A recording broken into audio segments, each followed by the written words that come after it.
നമസ്തേ. ജനം ഡിബേറ്റിലേക്ക് എല്ലാ പ്രിയപ്പെട്ട പ്രേക്ഷകർക്കും സ്വാഗതം. മനുഷ്യ വന്യജീവി സംഘർഷം തുടർക്കഥയാകുമ്പോൾ ശാശ്വത പരിഹാരവും അനന്തമായി നീളുകയാണ്. ജീവന് വേണ്ടി വിലപിക്കുന്ന ഒരു സമൂഹത്തോട് നിഷ്ക്രിയമാകുന്ന സർക്കാർ സംവിധാനങ്ങൾ ആ ജനതയെ കൂടുതൽ പ്രകോപിതരാക്കുമെന്ന കാര്യത്തിൽ സംശയമില്ല. വനം മന്ത്രിക്കെതിരെ നമ്മൾ ഇന്ന് കണ്ട ജനരോഷം ഇതിനുദാഹരണമാണ്. ആശങ്ക ഒഴിയാതെ ഒരു നാട് നീങ്ങുമ്പോൾ ഉത്തരവാദ ബോധത്തോടെയും പക്വതയോടെയും നീങ്ങേണ്ടത് സർക്കാർ സംവിധാനങ്ങൾ തന്നെയല്ലേ?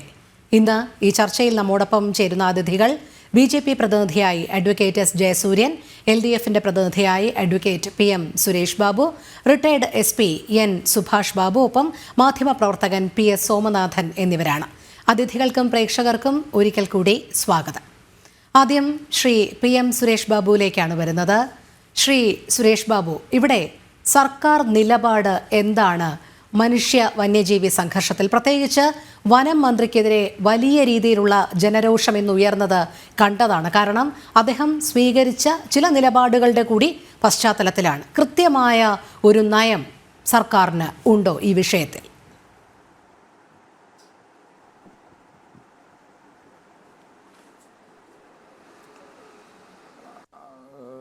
ശ്രീ സുരേഷ് ബാബു, സർക്കാരിനുണ്ടോ എന്ന ചോദ്യത്തിൽ സർക്കാർ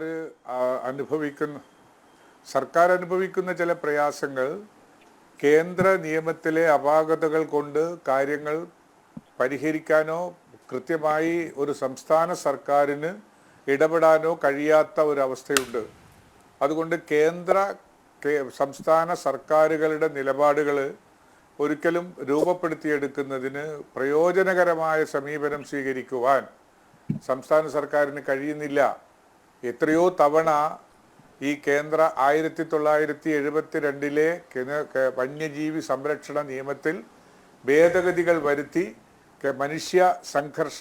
മനുഷ്യനും വന്യജീവിയും തമ്മിലുള്ള സംഘർഷത്തിന് അയവുണ്ടാക്കുന്ന ഒരു സമീപനം സ്വീകരിക്കണം എന്നാവശ്യപ്പെട്ടിട്ട് ഇന്ന് വരെ അതിന് തയ്യാറായിട്ടില്ല.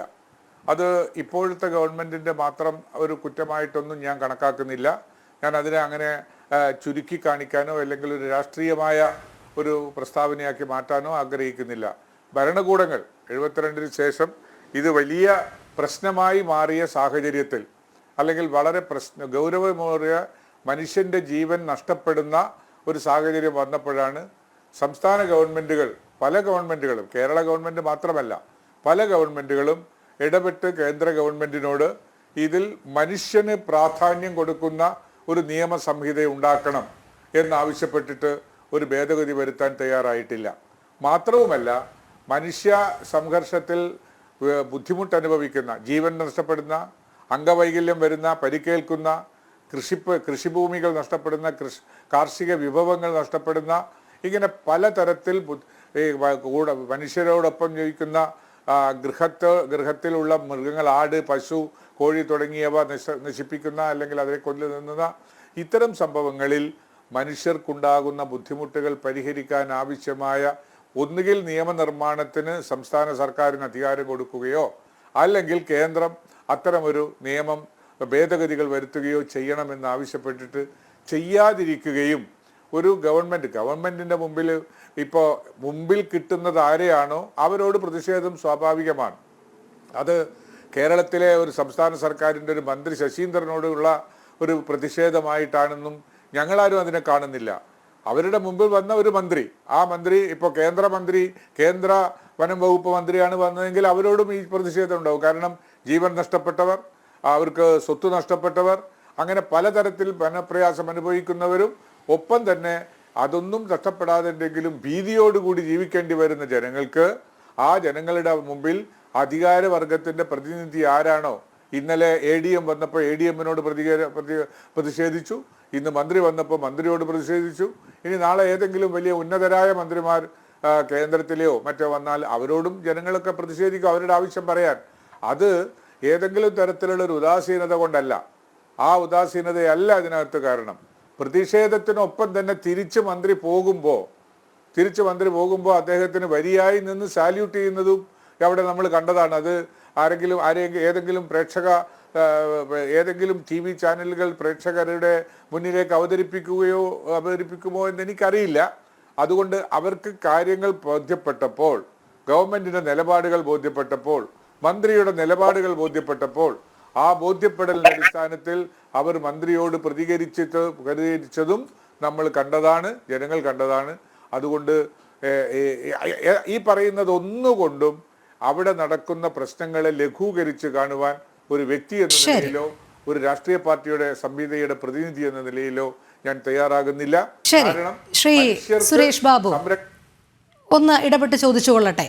ഇപ്പോൾ ഇത്തരത്തിൽ വലിയ നിരാശയിലായിരിക്കുന്ന ഒരു ജനതയ്ക്ക് മുന്നിൽ ഏത് ഉന്നത ഉദ്യോഗസ്ഥൻ വന്നാലും ഏത് രാഷ്ട്രീയ പാർട്ടിയിലുള്ള നേതാവ് വന്നാലും അവർ ഇത്തരത്തിലേ പ്രതികരിക്കുകയുള്ളൂ എന്നാണ് താങ്കൾ പറഞ്ഞു വെക്കുന്നത്. അതിനോട് പൂർണ്ണമായും യോജിക്കുന്നു. കാരണം വലിയ രീതിയിൽ ആശങ്കാകുലരായ ജനങ്ങളാണ്. അതുകൊണ്ട് അവർക്ക് സ്വാഭാവികമായ ഒരു പ്രതികരണം ഉണ്ടാകുന്നത് പ്രതിഷേധത്തിന്റെ സ്വരത്തിൽ തന്നെ ആയിരിക്കും.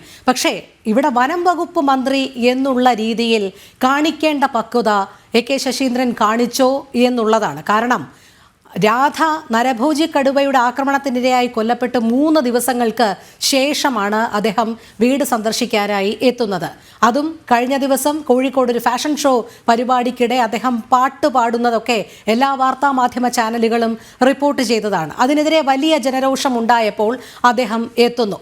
താൽക്കാലിക നിയമന ഉത്തരവും അദ്ദേഹത്തിൻ്റെ കയ്യിലുണ്ട് രാധയുടെ മകന് നൽകുന്നതിനായി. പക്ഷേ അവിടെ എത്തിയപ്പോൾ ജനക്കൂട്ടം കൂകി വിളിച്ചുകൊണ്ട് പ്രതിഷേധ സ്വരം ഉയർത്തിക്കൊണ്ട് വന്നപ്പോൾ അദ്ദേഹം എരുതിയിൽ എണ്ണ ഒഴിക്കുന്നത് പോലെ പറഞ്ഞ 2 പരാമർശങ്ങൾ കൂടിയുണ്ട്. അവിടെ ജനരോഷം ആളിക്കത്തുന്ന തരത്തിലായിരുന്നു. ആ പരാമർശങ്ങൾ താങ്കളും ശ്രദ്ധിച്ചിരിക്കുമെന്ന് തന്നെ കരുതേണ്ടിയിരിക്കുന്നു. കാരണം ഈ രാധ മരിച്ചത് വനത്തിനുള്ളിൽ വച്ചാണ് എന്നുള്ളൊരു ന്യായീകരണം. 2, ഈ പ്രതിഷേധങ്ങൾക്കൊക്കെ രാഷ്ട്രീയമായ മറ്റൊരു മുഖമുണ്ട്. ഇത് രാഷ്ട്രീയ പ്രേരിതമായി നടത്തുന്ന പ്രതിഷേധമാണ് എന്നുള്ളത്. അതിനെ എങ്ങനെ ന്യായീകരിക്കാൻ കഴിയും? ഒരു വനം വകുപ്പ് മന്ത്രി ഇത്തരമൊരു സാഹചര്യത്തിൽ വന്ന് എത്തി നിൽക്കുമ്പോൾ ഈ 2 പരാമർശങ്ങൾ നടത്താൻ പാടുള്ളതാണോ? അതാണ് ഉത്തരവാദിത്വ ബോധവും പക്വതയും കൂടി വേണ്ടതല്ലേ സമീപിക്കേണ്ടത് എന്നുള്ള ചോദ്യം.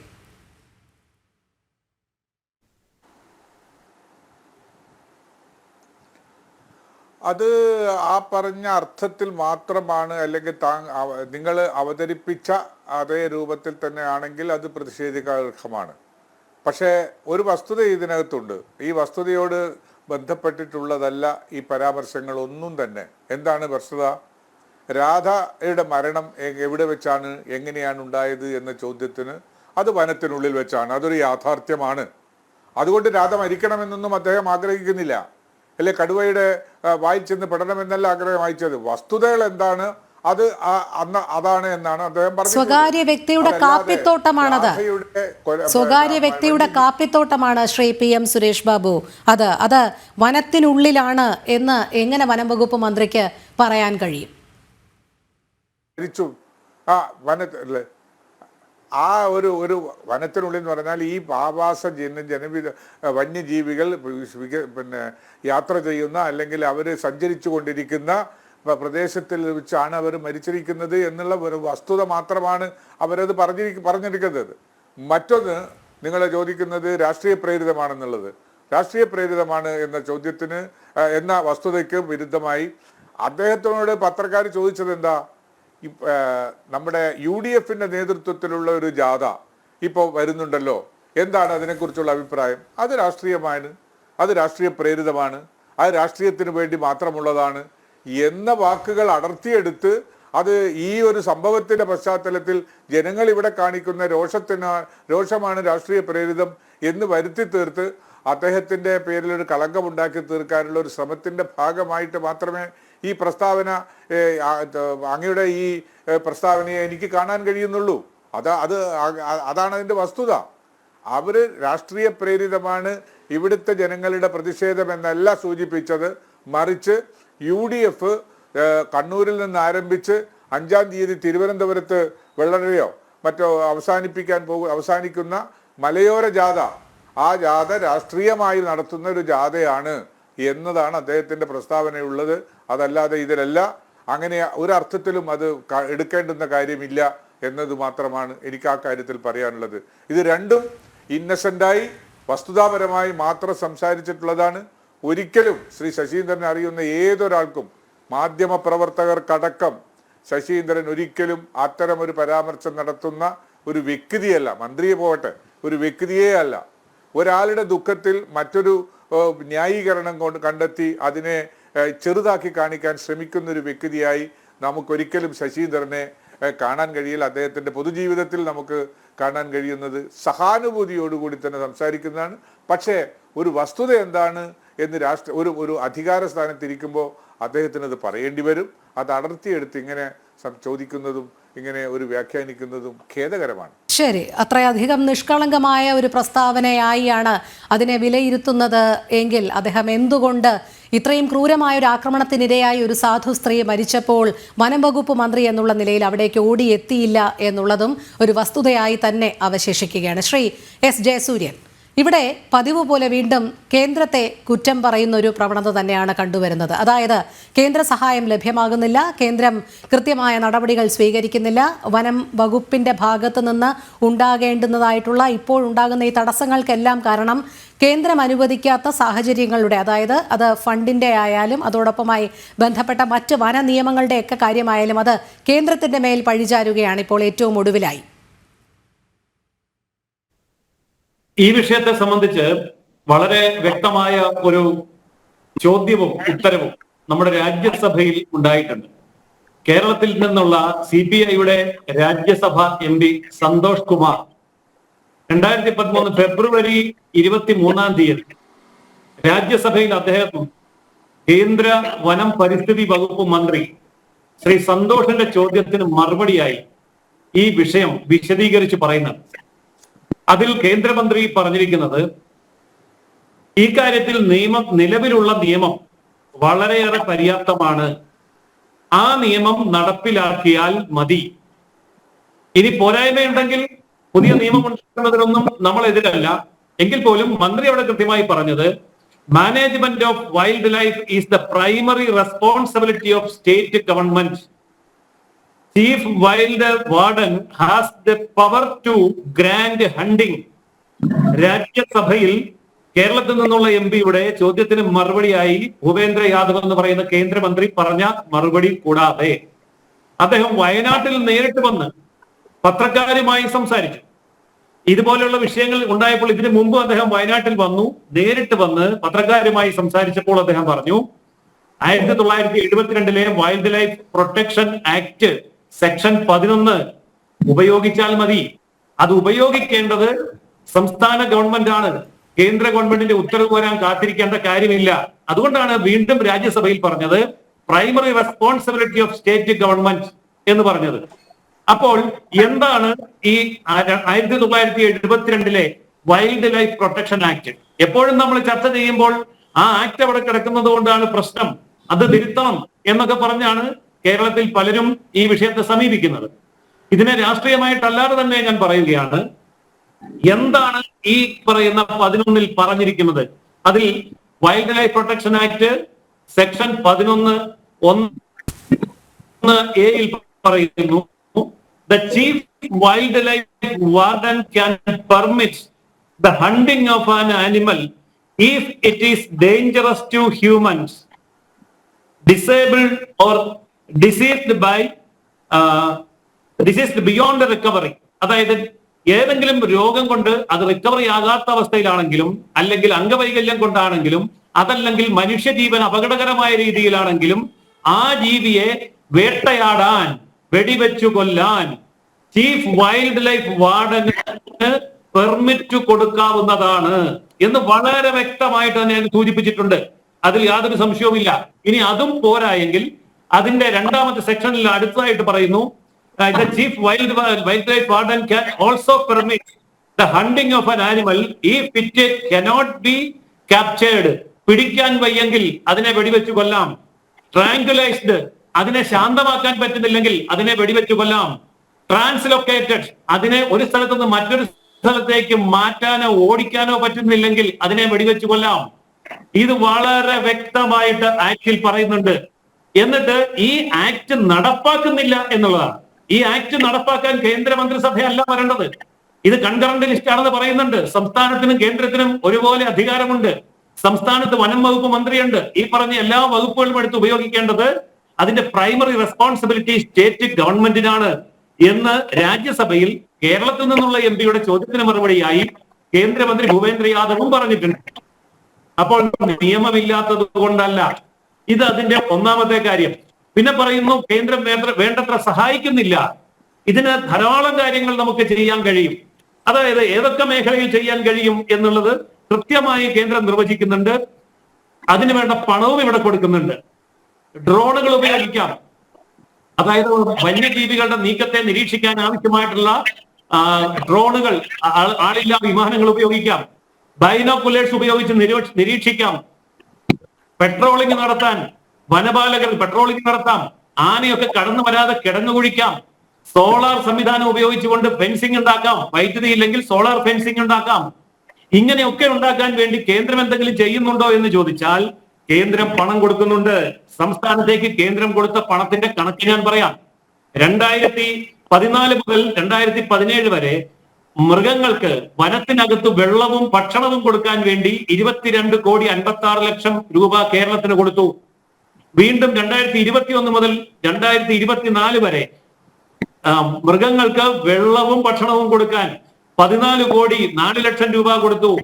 പിന്നെ 2014 മുതൽ 17 വരെ കടുവകൾക്കും ആനകൾക്കും വേണ്ടിയിട്ടുള്ള പ്രൊട്ടക്ഷന് വേണ്ടിയും അവരുടെ ആവാസ വ്യവസ്ഥ സംരക്ഷിക്കാൻ വേണ്ടിയും അവരിൽ നിന്ന് ജനങ്ങൾക്ക് ഉപദ്രവം ഉണ്ടാകാതിരിക്കാൻ വേണ്ടിയും ആവശ്യമായ നടപടികൾ എടുക്കാൻ 17,96,00,000 രൂപ കൊടുത്തു. വീണ്ടും 2021 മുതൽ 24 വരെ കടുവകളുടെയും ആനകളുടെയും ആക്രമണത്തിൽ നിന്ന് ജനങ്ങളെ രക്ഷിക്കാൻ വേണ്ടി 31,31,00,000 രൂപ കൊടുത്തു.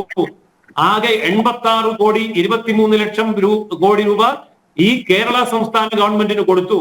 എന്ന് മാത്രമല്ല, ഈ കൊടുത്ത തുകയുടെ യൂട്ടിലൈസേഷൻ സർട്ടിഫിക്കറ്റ് കൊടുക്കുകയാണ് എങ്കിൽ 600 കോടി രൂപ കേരളത്തിലെ ജനങ്ങളെ മൃഗങ്ങളിൽ നിന്നും സംരക്ഷിക്കാൻ വേണ്ടിയുള്ള 600 കോടി രൂപയുടെ പ്രോജക്റ്റ് കേന്ദ്ര ഗവൺമെന്റ് കേരളത്തോട് സബ്മിറ്റ് ചെയ്യാൻ വേണ്ടി ആവശ്യപ്പെട്ടു. പക്ഷേ സംഭവിച്ചത് എന്താണ്? കേരള ഗവൺമെന്റിന്റെ കൃത്യമായ മറുപടി വന്നത് ഇതാണ്: കേന്ദ്രം കേരളത്തിലേക്ക് തന്ന തുകയുടെ 52% തുകയും വിനിയോഗിച്ചതേയില്ല, പാഴാക്കി കളഞ്ഞു. 48% തുക മാത്രമാണ് വിനിയോഗിച്ചത്. അങ്ങനെ 48% തുക വിനിയോഗിച്ചിരുന്നുവെങ്കിൽ പോലും ഈ പ്രശ്നത്തെ ഫലപ്രദമായി നേരിടാൻ സാധിക്കുമായിരുന്നു. അപ്പോൾ അക്ഷന്തവ്യമായ അപരാധം, കിട്ടിയ പണം ഏറ്റെടുത്തില്ല, ഏറ്റെടുത്ത പണം വിനിയോഗിച്ചില്ല.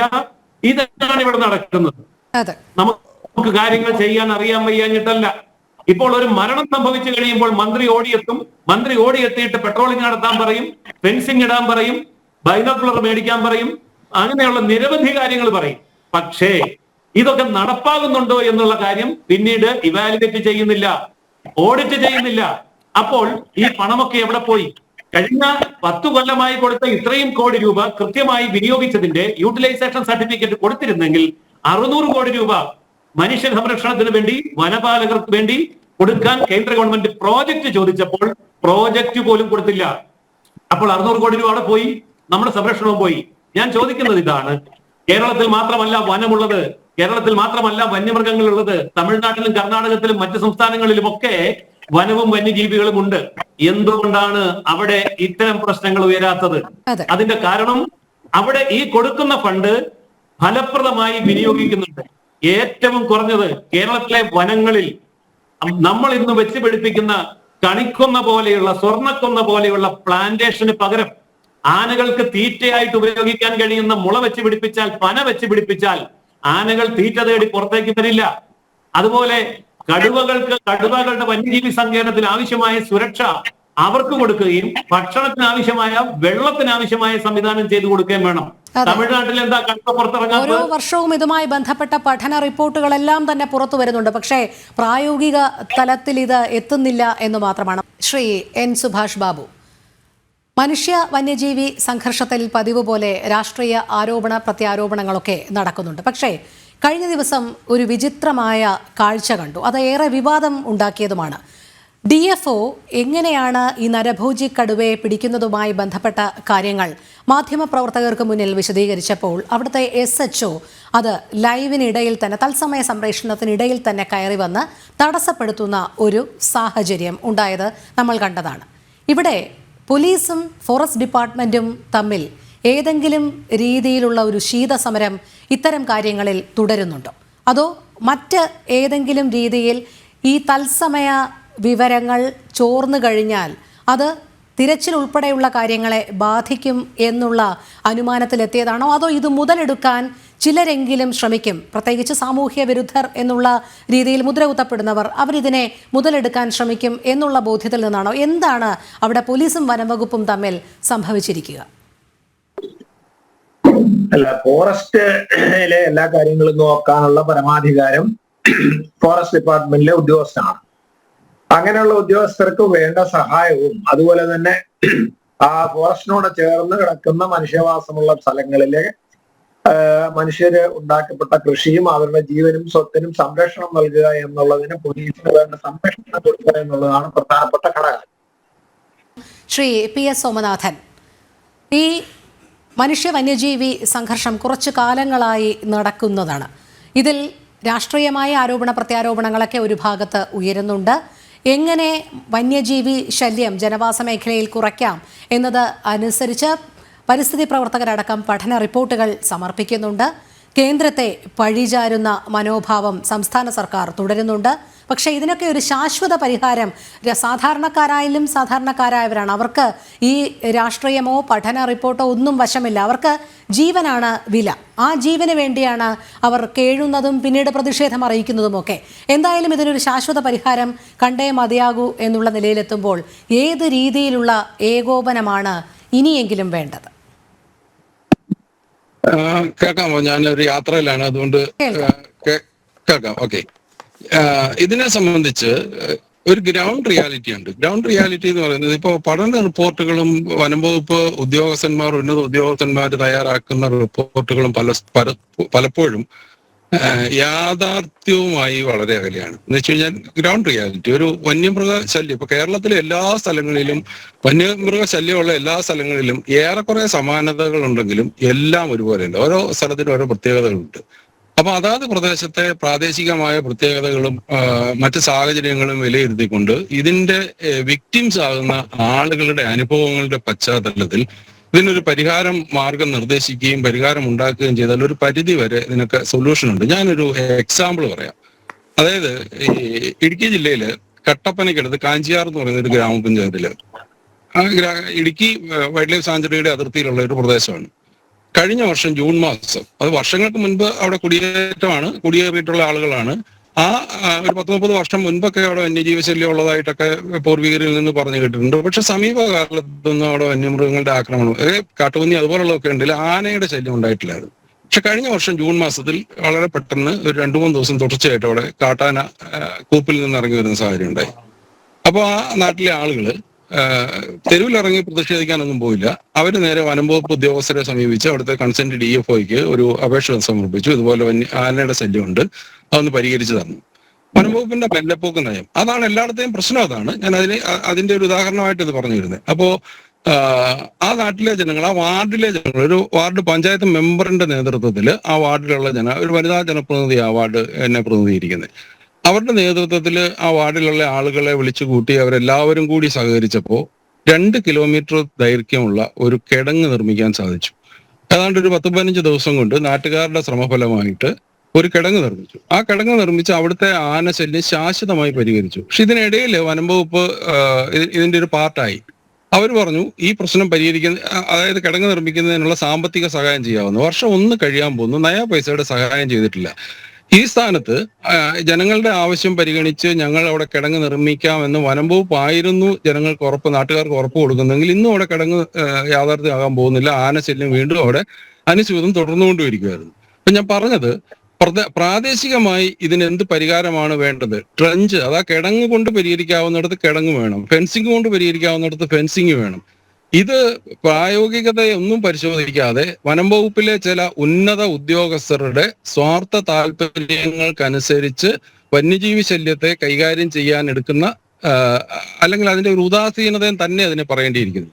പലപ്പോഴും വന്യമൃഗ ശല്യം പുതുതായിട്ടൊരു സ്ഥലത്ത് പ്രത്യക്ഷപ്പെട്ടാൽ അപ്രതീക്ഷിതമായിട്ടായിരിക്കും ഒരു കാലത്ത് വന്യമൃഗങ്ങൾ ഒരു കാർഷിക മേഖലയിലേക്ക് വരുന്നത്. അത് തുടക്കമാണ്. ആ തുടക്കം റിപ്പോർട്ട് ചെയ്യപ്പെട്ടാൽ വനംവകുപ്പ് അതിനെ വളരെ ലാഘവബുദ്ധിയോടെ കൈകാര്യം ചെയ്യും. അത് ഈ തരത്തിൽ ഏതെങ്കിലും ഒരു സംഘർഷത്തിലേക്ക് എത്തിക്കഴിയുമ്പോൾ മാത്രമാണ് അവിടെ ഒരു കോലാഹലങ്ങൾ ഉണ്ടാക്കി എന്തെങ്കിലും ഒരു താൽക്കാലിക പരിഹാരം നിർദ്ദേശിക്കുന്നത്.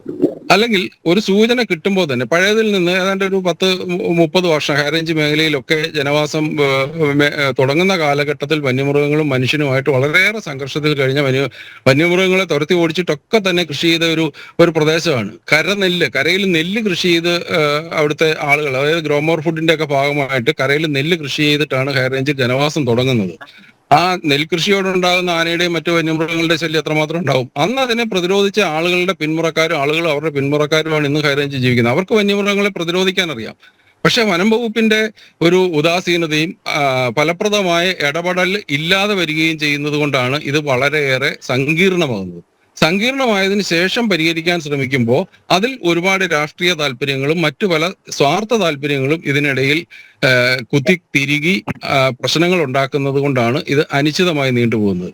പക്ഷേ പ്രാദേശികമായി ജനങ്ങളെ വിശ്വാസത്തിലെടുത്തുകൊണ്ട് വനം വകുപ്പ് ഇതിനൊരു പരിഹാരം കാണാൻ ശ്രമിച്ചാൽ കേരളത്തിലെ ഒരറ്റത്ത് നിന്ന് മറ്റേ അറ്റം വരെ ഒറ്റയടിക്ക് പരിഹരിക്കുന്നതിനോടൊപ്പം തന്നെ അതിന് ഒരു കാഴ്ചപ്പാടോടുകൂടി അതാത് പ്രദേശത്തെ പ്രശ്നങ്ങൾ പ്രത്യേകമായി ഐഡന്റിഫൈ ചെയ്തുകൊണ്ട് ആ പ്രശ്നങ്ങൾക്കുള്ള പരിഹാരം അവിടെ തന്നെ നിർദ്ദേശിക്കുന്നതിനും അവിടെ തന്നെ ഇതിനുള്ള പരിഹാരം കാണുന്നതിനും ശ്രമിച്ചാൽ ഒരു പരിധി വരെയെങ്കിലും ഈ സംഘർഷം കുറയ്ക്കാൻ കഴിയും. മറ്റൊന്ന് എന്ന് പറയുന്നത് ഈ ഫണ്ട് കേന്ദ്രത്തിന്റെ ഇപ്പൊ ഞാൻ മനസ്സിലാക്കിയെടുത്തോളം രാഷ്ട്രീയ കൃഷി വികാസ് യോജന ഒരു 20 കോടി രൂപ അടുത്ത നാളിൽ ഒരു 5-6 മാസം മുൻപ് സംസ്ഥാന വനം വകുപ്പിനെ ഏൽപ്പിച്ചിട്ടുണ്ട്. വന്യജീവി സംഘർഷം ലഘൂകരിക്കുന്നതിനുള്ള പ്രവർത്തനങ്ങളിൽ പങ്കാളി ആയിക്കൊണ്ട് അവരുടെ ഒരു 20 കോടി രൂപ കേരള വനം വകുപ്പിനെ ഏൽപ്പിച്ചു. അതിന്റെ DPR തയ്യാറാക്കാൻ ഇതുവരെ സാധിച്ചിട്ടില്ലെന്നുള്ളതാണ് അറിയാൻ കഴിയുന്നത്.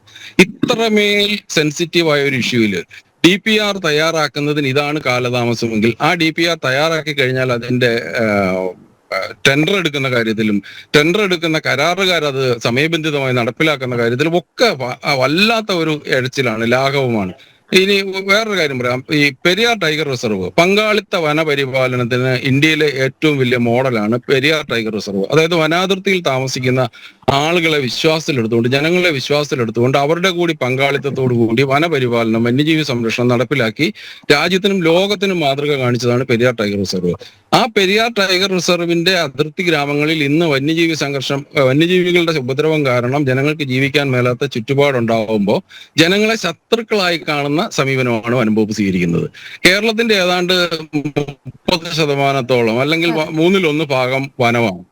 ഈ വനത്തിന്റെ ആധിപത്യം എന്ന് പറഞ്ഞാൽ വനത്തിന്റെ കേരളത്തിന്റെ 1/3 ഭൂപ്രകൃതിയുടെ പൂർണ്ണമായ ആധിപത്യം വഹിക്കുന്ന ഒരു ഡിപ്പാർട്ട്മെന്റ് ആണ് കേരള ഫോറസ്റ്റ് ഡിപ്പാർട്ട്മെന്റ്. ഈ ഫോറസ്റ്റ് ഡിപ്പാർട്ട്മെന്റിന് അനുവദിക്കുന്ന ഫണ്ടും അതിന്റെ യൂട്ടിലൈസേഷനെ സംബന്ധിച്ചത് അജ്ഞതയാണ്. വനത്തിനുള്ളിൽ ഇവിടെ അഡ്വക്കേറ്റ് ജയസൂര് സംസാരിച്ചവൻ പറഞ്ഞ ഒരു കാര്യമുണ്ട്.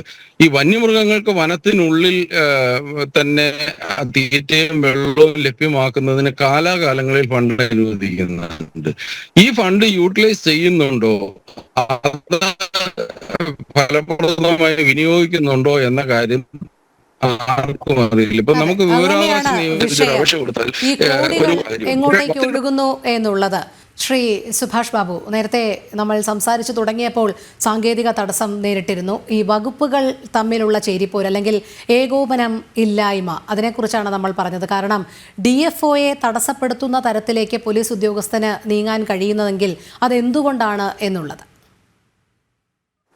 പരസ്പരം ഈ ഫോറസ്റ്റും പോലീസും തമ്മിൽ ഒരു ഏകോപനം ഇല്ല എന്നുള്ളൊരു സത്യമാണ്. കാരണം ഫോറസ്റ്റിന്റെ പൂർണ്ണ അധികാരം, ഉത്തരവാദിത്വം, അവിടുത്തെ പ്രവർത്തികൾ നിയന്ത്രിക്കുന്നതും എല്ലാം ഫോറസ്റ്റ് ഡിപ്പാർട്ട്മെന്റ് ആണ്. പോലീസിനെ സംബന്ധിച്ചിടത്തോളം ഫോറസ്റ്റിന്റെ ഉള്ളിലേക്കുള്ള ഏതെങ്കിലും കേസുകളോ മറ്റു കാര്യങ്ങളോ ഉണ്ടെങ്കിൽ മറ്റ് ക്രിമിനൽ കേസുകൾ, അല്ലാത്ത ക്രിമിനൽ കേസുകളല്ലാതെ ഫോറസ്റ്റ് സംബന്ധിച്ച എല്ലാ നടപടികളും ഫോറസ്റ്റ് ഡിപ്പാർട്ട്മെന്റ് തന്നെയാണ് കൈകാര്യം ചെയ്യുന്നത്. അപ്പൊ പോലീസിനെ സംബന്ധിച്ചിടത്തോളം പോലീസ് ഉദ്യോഗസ്ഥന്മാരാണ് മറ്റവരെക്കാൾ പ്രാമാണ്യമുള്ള ആളുകൾ എന്ന് പറയുന്ന ഒരു വലിയ മനോഭാവം പൊതുവെ പോലീസിനുണ്ട്. അപ്പൊ പോലീസ് ഈ ഫോറസ്റ്റിൽ ഇതേമാതിരിയുള്ള ഓപ്പറേഷന് പോകുമ്പോൾ അതിനൊരു സ്പെഷ്യലൈസ്ഡ് വിങ് ആണ് നമ്മൾ RRTF എന്നൊക്കെ പറയുന്നത്. അപ്പൊ അവരെ സംബന്ധിച്ചിടത്തോളം എന്തുകൊണ്ടാന്ന് പറഞ്ഞാൽ ഇതിനു വേണ്ടി സ്പെഷ്യലായിട്ട്, അതായത് ഫോറസ്റ്റിനുള്ളിലേക്കുള്ള കോമ്പിംഗ് ഓപ്പറേഷനും ഇതേമാതിരിയുള്ള റെസ്ക്യൂ ഓപ്പറേഷനും ഒക്കെ വേണ്ടിയിട്ട് പ്രത്യേകമായിട്ട് ട്രെയിൻ ചെയ്തൊരു വിഭാഗമാണ് അവർ. ലോക്കൽ പോലീസിന് ഇത് ഈ പ്രവൃത്തിയൊന്നും കാര്യമായിട്ട് ചെയ്യാൻ സാധ്യമല്ല. അതുകൊണ്ടാണ് അവരെ നിയോഗിക്കുന്നത്. ഇവരെ നിയന്ത്രിച്ചു കഴിയുന്ന അവസരത്തിൽ അവരുടെ മേളിൽ ഒരു കമാൻഡിങ് പവറുള്ള ഒരു ഉദ്യോഗസ്ഥൻ ഇവരുമായിട്ട് ഏകോപനത്തോടുകൂടി പ്രവർത്തിക്കാത്തടത്തോളം കാലം പോലീസിന്റെ വഴിക്ക്, ഫോറസ്റ്റിന്റെ വഴിക്ക്, അതാണ് ഇപ്പൊ നടന്നുകൊണ്ടിരിക്കുന്നത്. കാരണം ഇവര് നമ്മളൊരു ഏകോപനമില്ല. ഫോറസ്റ്റ് പറഞ്ഞാൽ പോലീസ് അനുസരിക്കില്ല, പോലീസ് പറയുന്ന രീതിയിൽ ഫോറസ്റ്റ് ചെയ്യാൻ ബുദ്ധിമുട്ടുണ്ടാവും. അപ്പൊ അതുകൊണ്ട് ആ ഒരു സംഘർഷം, പരസ്പരം ഒരു മാനസിക സംഘർഷമുണ്ട്. ആ സംഘർഷത്തിന്റെ പരിണിത ഫലമായിട്ടാണ് ഇതേമാതിരിയുള്ള അഭിപ്രായ വ്യത്യാസങ്ങളും പ്രകടമായ ഇതേമാതിരിയുള്ള മത്സരങ്ങളും ഒക്കെ നമ്മൾ കാണുന്നത്. അത് പണ്ട് മുതലേ ഉണ്ട്, ഇപ്പൊ അത് വളരെ കൂടി കാണും. പണ്ടൊന്നും ഇത്ര വലിയൊരു മനുഷ്യ സംഘർഷമൊന്നും ഇല്ലായിരുന്നു. ഇതേമാതിരി വന്യജീവികളൊന്നും കൂടുതലായിട്ട് നാട്ടുപ്രദേശത്തിലേക്ക് വന്ന് അക്രമം നടത്താറൊന്നും ഇല്ലായിരുന്നു. ഇപ്പൊ ഒരു സർവ്വസാധാരണമാണ്. അപ്പോൾ ഈ സംഭവങ്ങൾ കൂടുന്നതോട് കൂടിയിട്ട് ഇതേമാതിരിയുള്ള സംഘർഷങ്ങളും അഭിപ്രായ വ്യത്യാസങ്ങളും കൂടുന്നു. പക്ഷെ അതിനൊരു ഏകോപനം എന്ന രീതിയിൽ ആരും അതിനുവേണ്ടി ശ്രമിക്കുന്നില്ല എന്നുള്ള ഒരു സത്യമാണ്. പിന്നെ അടുത്തത് ഏറ്റവും പ്രധാനപ്പെട്ട മറ്റൊരു കാര്യം എന്ന് പറഞ്ഞു കഴിഞ്ഞാൽ, ഇതിനകത്ത് ഒരു ഓപ്പറേഷനിൽ എത്തിക്കഴിഞ്ഞാൽ പോലീസിനെ സംബന്ധിച്ചിടത്തോളം വൈൽഡ് ലൈഫിന് പ്രൊട്ടക്ഷൻ പോലീസ് അല്ല, ഫോറസ്റ്റ് ഉദ്യോഗസ്ഥന്മാരാണ്. അപ്പൊ അവരെ സംബന്ധിച്ചിടത്തോളം പോലീസ് വിചാരിക്കുന്ന മാതിരിയുള്ള ഉത്തരവ് അവർ കൊടുക്കുന്നില്ല എന്നുള്ളത് കൊണ്ടാണ് പോലീസിന് ഇതേമാതിരി ഈർഷ്യ വരുന്നതും ഇവരോട് ധിക്കാരം ഇവർ കാണിക്കുന്നത്. കാരണം അവര് അനാവശ്യമായിട്ട് ഞങ്ങള് ഒരുപാട് കഷ്ടപ്പെടുന്നുണ്ട്. ഈ കഷ്ടപ്പെടുന്നതിൽ ഏറ്റവും പ്രധാനപ്പെട്ടത് ഞങ്ങളാണ്. ഫോറസ്റ്റുകാർ പിന്നെ അവരെ നിയോഗിച്ചിരിക്കുന്ന പ്രത്യേകം അവരുടെ തൊഴിലാണ്. അപ്പൊ ഞങ്ങൾ ഇതിനകത്ത് കൊണ്ടുവിട്ടതിന് ശേഷം അവരുടെ ഇഷ്ടപ്രകാരം തന്നിഷ്ടപ്രകാരം ചെയ്യുമ്പോൾ ഞങ്ങളാണ് ബുദ്ധിമുട്ടുന്നുള്ള ഒരു മാനസികമായ ഒരു വിമർശനവും വിദ്വേഷവും പോലീസ് ഉദ്യോഗസ്ഥന്മാർക്കുണ്ട്. അതാണ് ഈ അഭിപ്രായ വ്യത്യാസങ്ങളും സംഘർഷത്തിനും പ്രധാനമായിട്ട് കാരണം. അപ്പൊ ഇവരെ സംബന്ധിച്ചുള്ള ഇത് DFOയുടെയോ അല്ലെങ്കിൽ വൈൽഡ് ലൈഫ് വാർഡന്റെയോ ഉള്ള അധികാരങ്ങൾ വിനിയോഗിക്കുന്നതിന് അവരുടെ സ്വന്തമായ താല്പര്യത്തിനനുസരിച്ച് ചെയ്യപ്പെടുമ്പോൾ പോലീസിന് അതിന് മുമ്പ് തന്നെ ഇതിനെ സംബന്ധിച്ചിടത്തോളം മൃഗങ്ങളെ വെടിവെച്ച് കൊല്ലുകയോ അല്ലെങ്കിൽ മറ്റേതെങ്കിലും രീതിയിലുള്ള ഓപ്പറേഷൻ നടത്താനുള്ള സ്വാതന്ത്ര്യം പോലീസിന് കൊടുക്കുന്നില്ല എന്നുള്ളതാണ് ഈ സംഘർഷത്തിന്റെ പ്രധാന ഘടകം. അതിനൊരു ഏകോപനം അടിയന്തരമാണ്, അല്ലെങ്കിൽ ഇതേമാതിരിയുള്ള പ്രശ്നങ്ങൾ ഉണ്ടാവും. എനിക്ക് തോന്നുന്നത് ഇങ്ങനെ ഒരു പോലീസ് ഉദ്യോഗസ്ഥനെ ആക്രമിക്കപ്പെട്ടതോടുകൂടിയിട്ട് ഇനി ഉണ്ടാകുമ്പോൾ അവര് ഈ ജോലിയിലുള്ള താല്പര്യം വിമുഖത കാണിക്കാൻ പ്രശ്നം കൂടുതൽ രൂക്ഷമാകാനുള്ള സാധ്യതയുണ്ട്. എന്തായാലും RRT സംഘത്തിലെ വ്യക്തിക്കാണ് പരിക്കേറ്റത്. പക്ഷേ നമ്മൾ അന്ന് അവിടെ കണ്ടത് DFOയെ തടഞ്ഞ SHO എന്ന് പറയുന്നത് വളരെ പെട്ടെന്ന് തന്നെ ഈ തത്സമയ റിപ്പോർട്ടിങ്ങിന് ഇടയിലേക്ക്, മാധ്യമപ്രവർത്തകരുടെ ഇടയിലേക്ക് കയറി വരുന്ന ഒരു കാഴ്ചയായിരുന്നു. അതുമാത്രമല്ല, അവിടെ പ്രത്യേകിച്ച് ക്രമസമാധാന തകർച്ചയൊന്നും ഉണ്ടായില്ല. DFO തത്സമയ വിവരങ്ങൾ ഏതു രീതിയിലാണ് തിരച്ചിൽ പുരോഗമിക്കുന്നത് എന്ന് പറയുന്നത് മാത്രമേ ഉള്ളൂ. അവിടെയാണ് പോലീസിന്റെ ഇടപെടൽ സംശയം ജനിപ്പിക്കുന്നു എന്ന് പറഞ്ഞത്. ഏതെങ്കിലും രീതിയിലുള്ള രാഷ്ട്രീയ സമ്മർദ്ദം അല്ലെങ്കിൽ വനം വകുപ്പിന്റെ ഇത്തരം നീക്കങ്ങൾ പൊതുജനങ്ങൾ അറിയേണ്ട, സാധാരണക്കാർ അറിയേണ്ട എന്ന രീതിയിലുള്ള ഒരു സന്ദേശം നൽകാനുള്ള സാധ്യത കാണുന്നുണ്ടോ താങ്കൾ?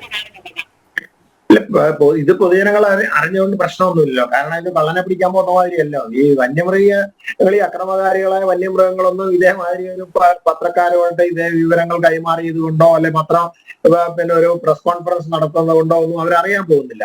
അത് പ്രധാനമായിട്ട് അവരുടെ തമ്മിലുള്ള താല്പര്യങ്ങളുടെ സംഘർഷമാണ് ഇതിന്റെ പ്രധാന ഘടകം. അല്ലാണ്ട് ഇപ്പം DQ അത് പറയുന്നത് കൊണ്ടോ പോലീസ് ഉദ്യോഗസ്ഥന്മാർ പറയുന്നതുകൊണ്ട് പ്രത്യേകമില്ല. കാരണം പോലീസ് ഉദ്യോഗസ്ഥന്മാരെ സംബന്ധിച്ചോളം അവരെ അതിന് പറയാൻ വിധിക്കപ്പെട്ടവരല്ല, അവർക്ക് അതോറിറ്റി ഇല്ല. അപ്പൊ പോലീസ് ഉദ്യോഗസ്ഥന്മാരും കൂടെ ആലോചിച്ചതിന് ശേഷം പറയേണ്ട കാര്യങ്ങൾ തീരുമാനിക്കുകയാണെങ്കിൽ ഈ സംഘർഷം ഇതേമാതിരിയുള്ള പ്രശ്നങ്ങൾ ഉണ്ടാകാതിരിക്കും. അപ്പൊ കുറച്ചും കൂടെ സുഗമമായ രീതിയിൽ ഓപ്പറേഷൻ നടത്താൻ സാധിക്കും. അതില് ഇവർ തമ്മിലുള്ള ഈ സംഘർഷ സാഹചര്യം ഒഴിവാക്കാൻ ഇരുകൂട്ടരും ശ്രമിക്കണം. അതിന് ഒരു ഏകോപിപ്പിച്ച ഒരു നിലപാടുണ്ടാകണം എന്നുള്ളത് മാത്രമേ ഇതിനൊരു പ്രശ്ന പരിഹാരമായിട്ട് ഞാൻ കാണുന്നു. ശരി, ശ്രീ PM സുരേഷ് ബാബു, നേരത്തെ അഡ്വക്കേറ്റ് S ജയസൂര്യൻ ചൂണ്ടിക്കാണിച്ച ചില വസ്തുതകളുണ്ട്. കേന്ദ്രം അനുവദിക്കുന്ന തുക അത് ഏതു രീതിയിലാണ് സംസ്ഥാന സർക്കാർ ചിലവഴിക്കുന്നത്, എവിടെയൊക്കെ ലാപ്സ് ആകുന്നു എന്നതടക്കമുള്ള കാര്യങ്ങൾ, അതിനൊരു ഉത്തരമുണ്ടോ?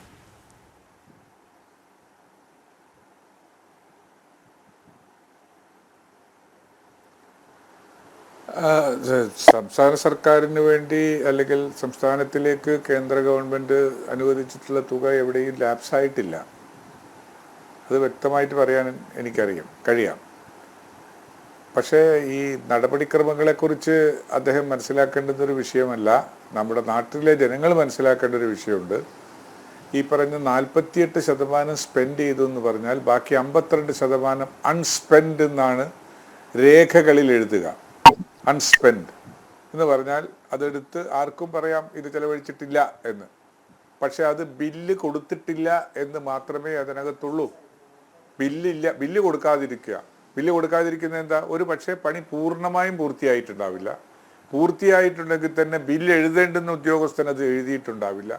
ബില്ല് എഴുതിയ ഉദ്യോഗസ്ഥൻ്റെ മേലിട്ട് അത് സ്ക്രൂട്ടനൈസ് ചെയ്യേണ്ട ഉദ്യോഗസ്ഥൻ ഒരു പക്ഷെ അത് ചെയ്തിട്ടുണ്ടാവുകയില്ല. ഇങ്ങനെ ഒരു സ്പെൻഡ് ചെയ്യപ്പെടാത്തതിൻ്റെ വകുപ്പിൽ പെടുന്ന പല കണക്കുകളും അവിടെ ലോക്കലായിട്ട്, അത് നേരത്തെ പറഞ്ഞ ഓൺ ദ സ്പോട്ടിൽ വർക്ക് നടന്നിട്ടുള്ള കാര്യങ്ങൾ തന്നെയാണ് എന്നാണ് അന്വേഷണത്തിൽ മനസ്സിലാക്കാൻ കഴിഞ്ഞിട്ടുള്ളത്. അതിനെ കാലതാമസം, അനാവശ്യമായ കാലതാമസം എന്നും പറയാം നമുക്ക്, അല്ലെങ്കിൽ എന്ന് വേണമെങ്കിൽ പറയാം. ഞാനതിനെ ആ വാക്കിനെ ഞാൻ നിഷേധിക്കുന്നില്ല. അനാവശ്യമായ കാലതാമസമാകാം, അത് ഇല്ല എന്ന് പറയുന്നതുണ്ടെങ്കിൽ ഓരോ മാറ്ററും നമ്മൾ പരിശോധിച്ചിട്ട് അതിൽ അനാവശ്യമായ കാലതാമസം ഇല്ല എന്നുള്ള അത് അല്ലെങ്കിൽ ഉണ്ട് എന്നുള്ളതിലേക്ക് നിഗമനം എത്താവൂ. പക്ഷേ നമുക്ക് അനുഭവത്തിൽ കാണാവുന്നത് കൊണ്ട് അനാവശ്യമായ കാലതാമസം എന്ന ഡെഫിനിഷനിൽ അത് നിർത്തുന്നതിനോട് എനിക്ക് വിയോജിപ്പില്ല. പിന്നെ ജയസൂര്യ പറഞ്ഞ എല്ലാ കാര്യങ്ങളും ശരിയാണ്. ആ നിയമത്തിനെ കുറിച്ച് പറഞ്ഞിട്ടുള്ള മുഴുവൻ കാര്യങ്ങളും ശരിയാണ്. ഒന്നും ഞാൻ നിഷേധിക്കുന്നില്ല.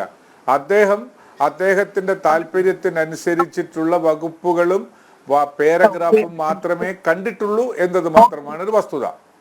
ഇപ്പോൾ ഉദാഹരണത്തിന് ഞാൻ പറയാം. ഉദാഹരണത്തിന് ചീഫ് വൈൽഡ് ലൈഫ് വാർഡൻ അദ്ദേഹത്തിന് മൃഗത്തെ ഹണ്ട് ചെയ്യാൻ ഉത്തരവ് കൊടുക്കാൻ അതിലുണ്ട്, അധികാരമുണ്ട്. അത് ശരിയാണ്, അദ്ദേഹം പറഞ്ഞിട്ടുണ്ട്, അത് ശരിയാണ്. പക്ഷേ അതിനു മുമ്പ് ആ ഉത്തരവ് ചീഫ് വൈൽഡ് ലൈഫ് വാർഡൻ ഇറക്കുന്നതിന് മുമ്പ് അദ്ദേഹത്തിന് ബോധ്യപ്പെടേണ്ടുന്ന കാര്യങ്ങൾ എന്തെല്ലാം? ഒന്ന്, ഓരോന്നോരോന്ന് ഞാൻ പറയാം. ഈ ജീവി വലിയ തരത്തിൽ സംഘർഷമുണ്ടാക്കുന്ന ക്ഷുദ്രജീവിയാണെന്ന ബോധ്യമുണ്ടാകണം. ആ ബോധ്യം ഉണ്ടാകണം, അയാൾക്ക് ബോധ്യമുണ്ടാകേണ്ടതാണ്. രണ്ടാമത്തത്, അത് ഗർഭിണിയാണോ എന്ന കാര്യം നോക്കണം. മൂന്നാമത്തത്, ഈ ക്ഷുദ്രജീവി തന്നെയാണ് ഈ പറയുന്ന അക്രമം കഴിച്ചുവിട്ടത് എന്ന ബോധ്യമുണ്ടാകണം. ഇതൊക്കെ ഇനിയും ധാരാളം ഉണ്ട്, 5-6 എണ്ണം ഉണ്ട്, എല്ലാം ഞാനിപ്പോൾ പെട്ടെന്ന് ഓർക്കുന്നില്ല. ഇങ്ങനെയൊക്കെ സർട്ടിഫൈ ചെയ്യപ്പെടുന്ന ഒരു സാഹചര്യം ഉണ്ടായാൽ ഹണ്ടിങ്ങിന് വേണമെങ്കിൽ ഹണ്ടിങ്ങിന് ഉത്തരവ് കൊടുക്കാം.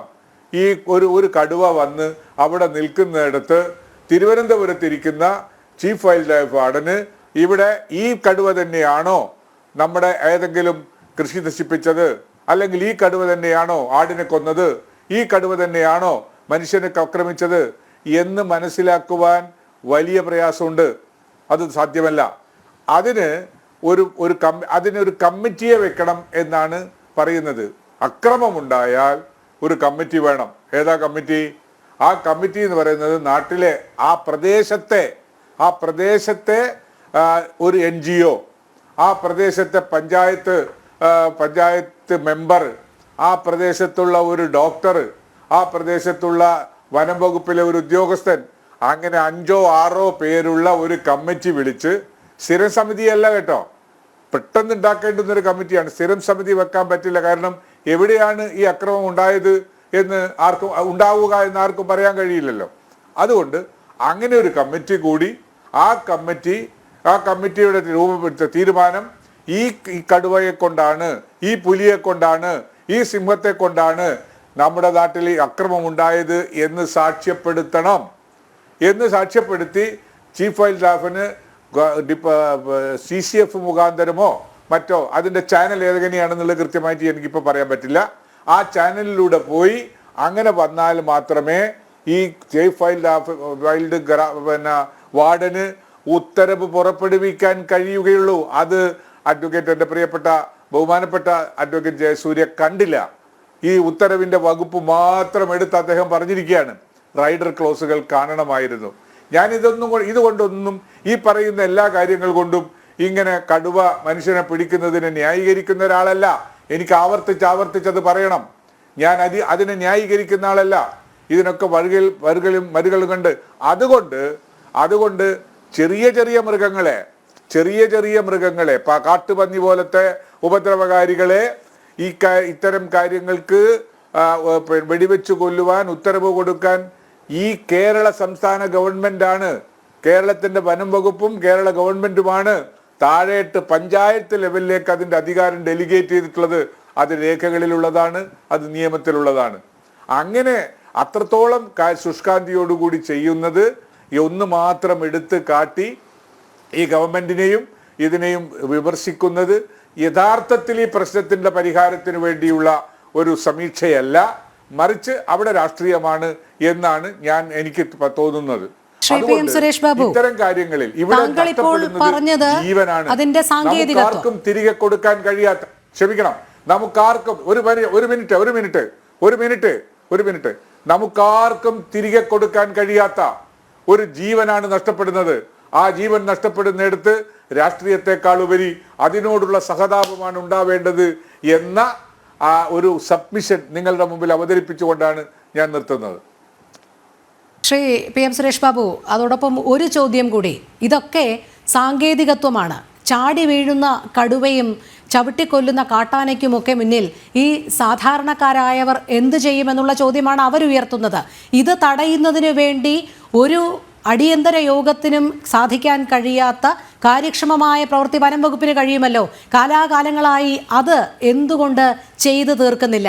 അടിക്കാടുകൾ വെട്ടുന്നത്, മൃഗങ്ങളുടെ സഞ്ചാരപാത നിരീക്ഷിക്കുന്നത്, ക്യാമറ സംവിധാനങ്ങൾ വിപുലപ്പെടുത്തുന്നത്, അതിനൊക്കെ ഒരു അടിയന്തര യോഗവും വേണ്ടല്ലോ. പക്ഷേ അതൊക്കെ കൃത്യമായി ചെയ്യുന്നുണ്ട് എന്നുള്ളത് താങ്കൾ പറഞ്ഞ ഈ സഹതാപത്തിൻ്റെ വാക്യത്തിൽ നിന്നുകൊണ്ട് പറയാൻ കഴിയുമോ?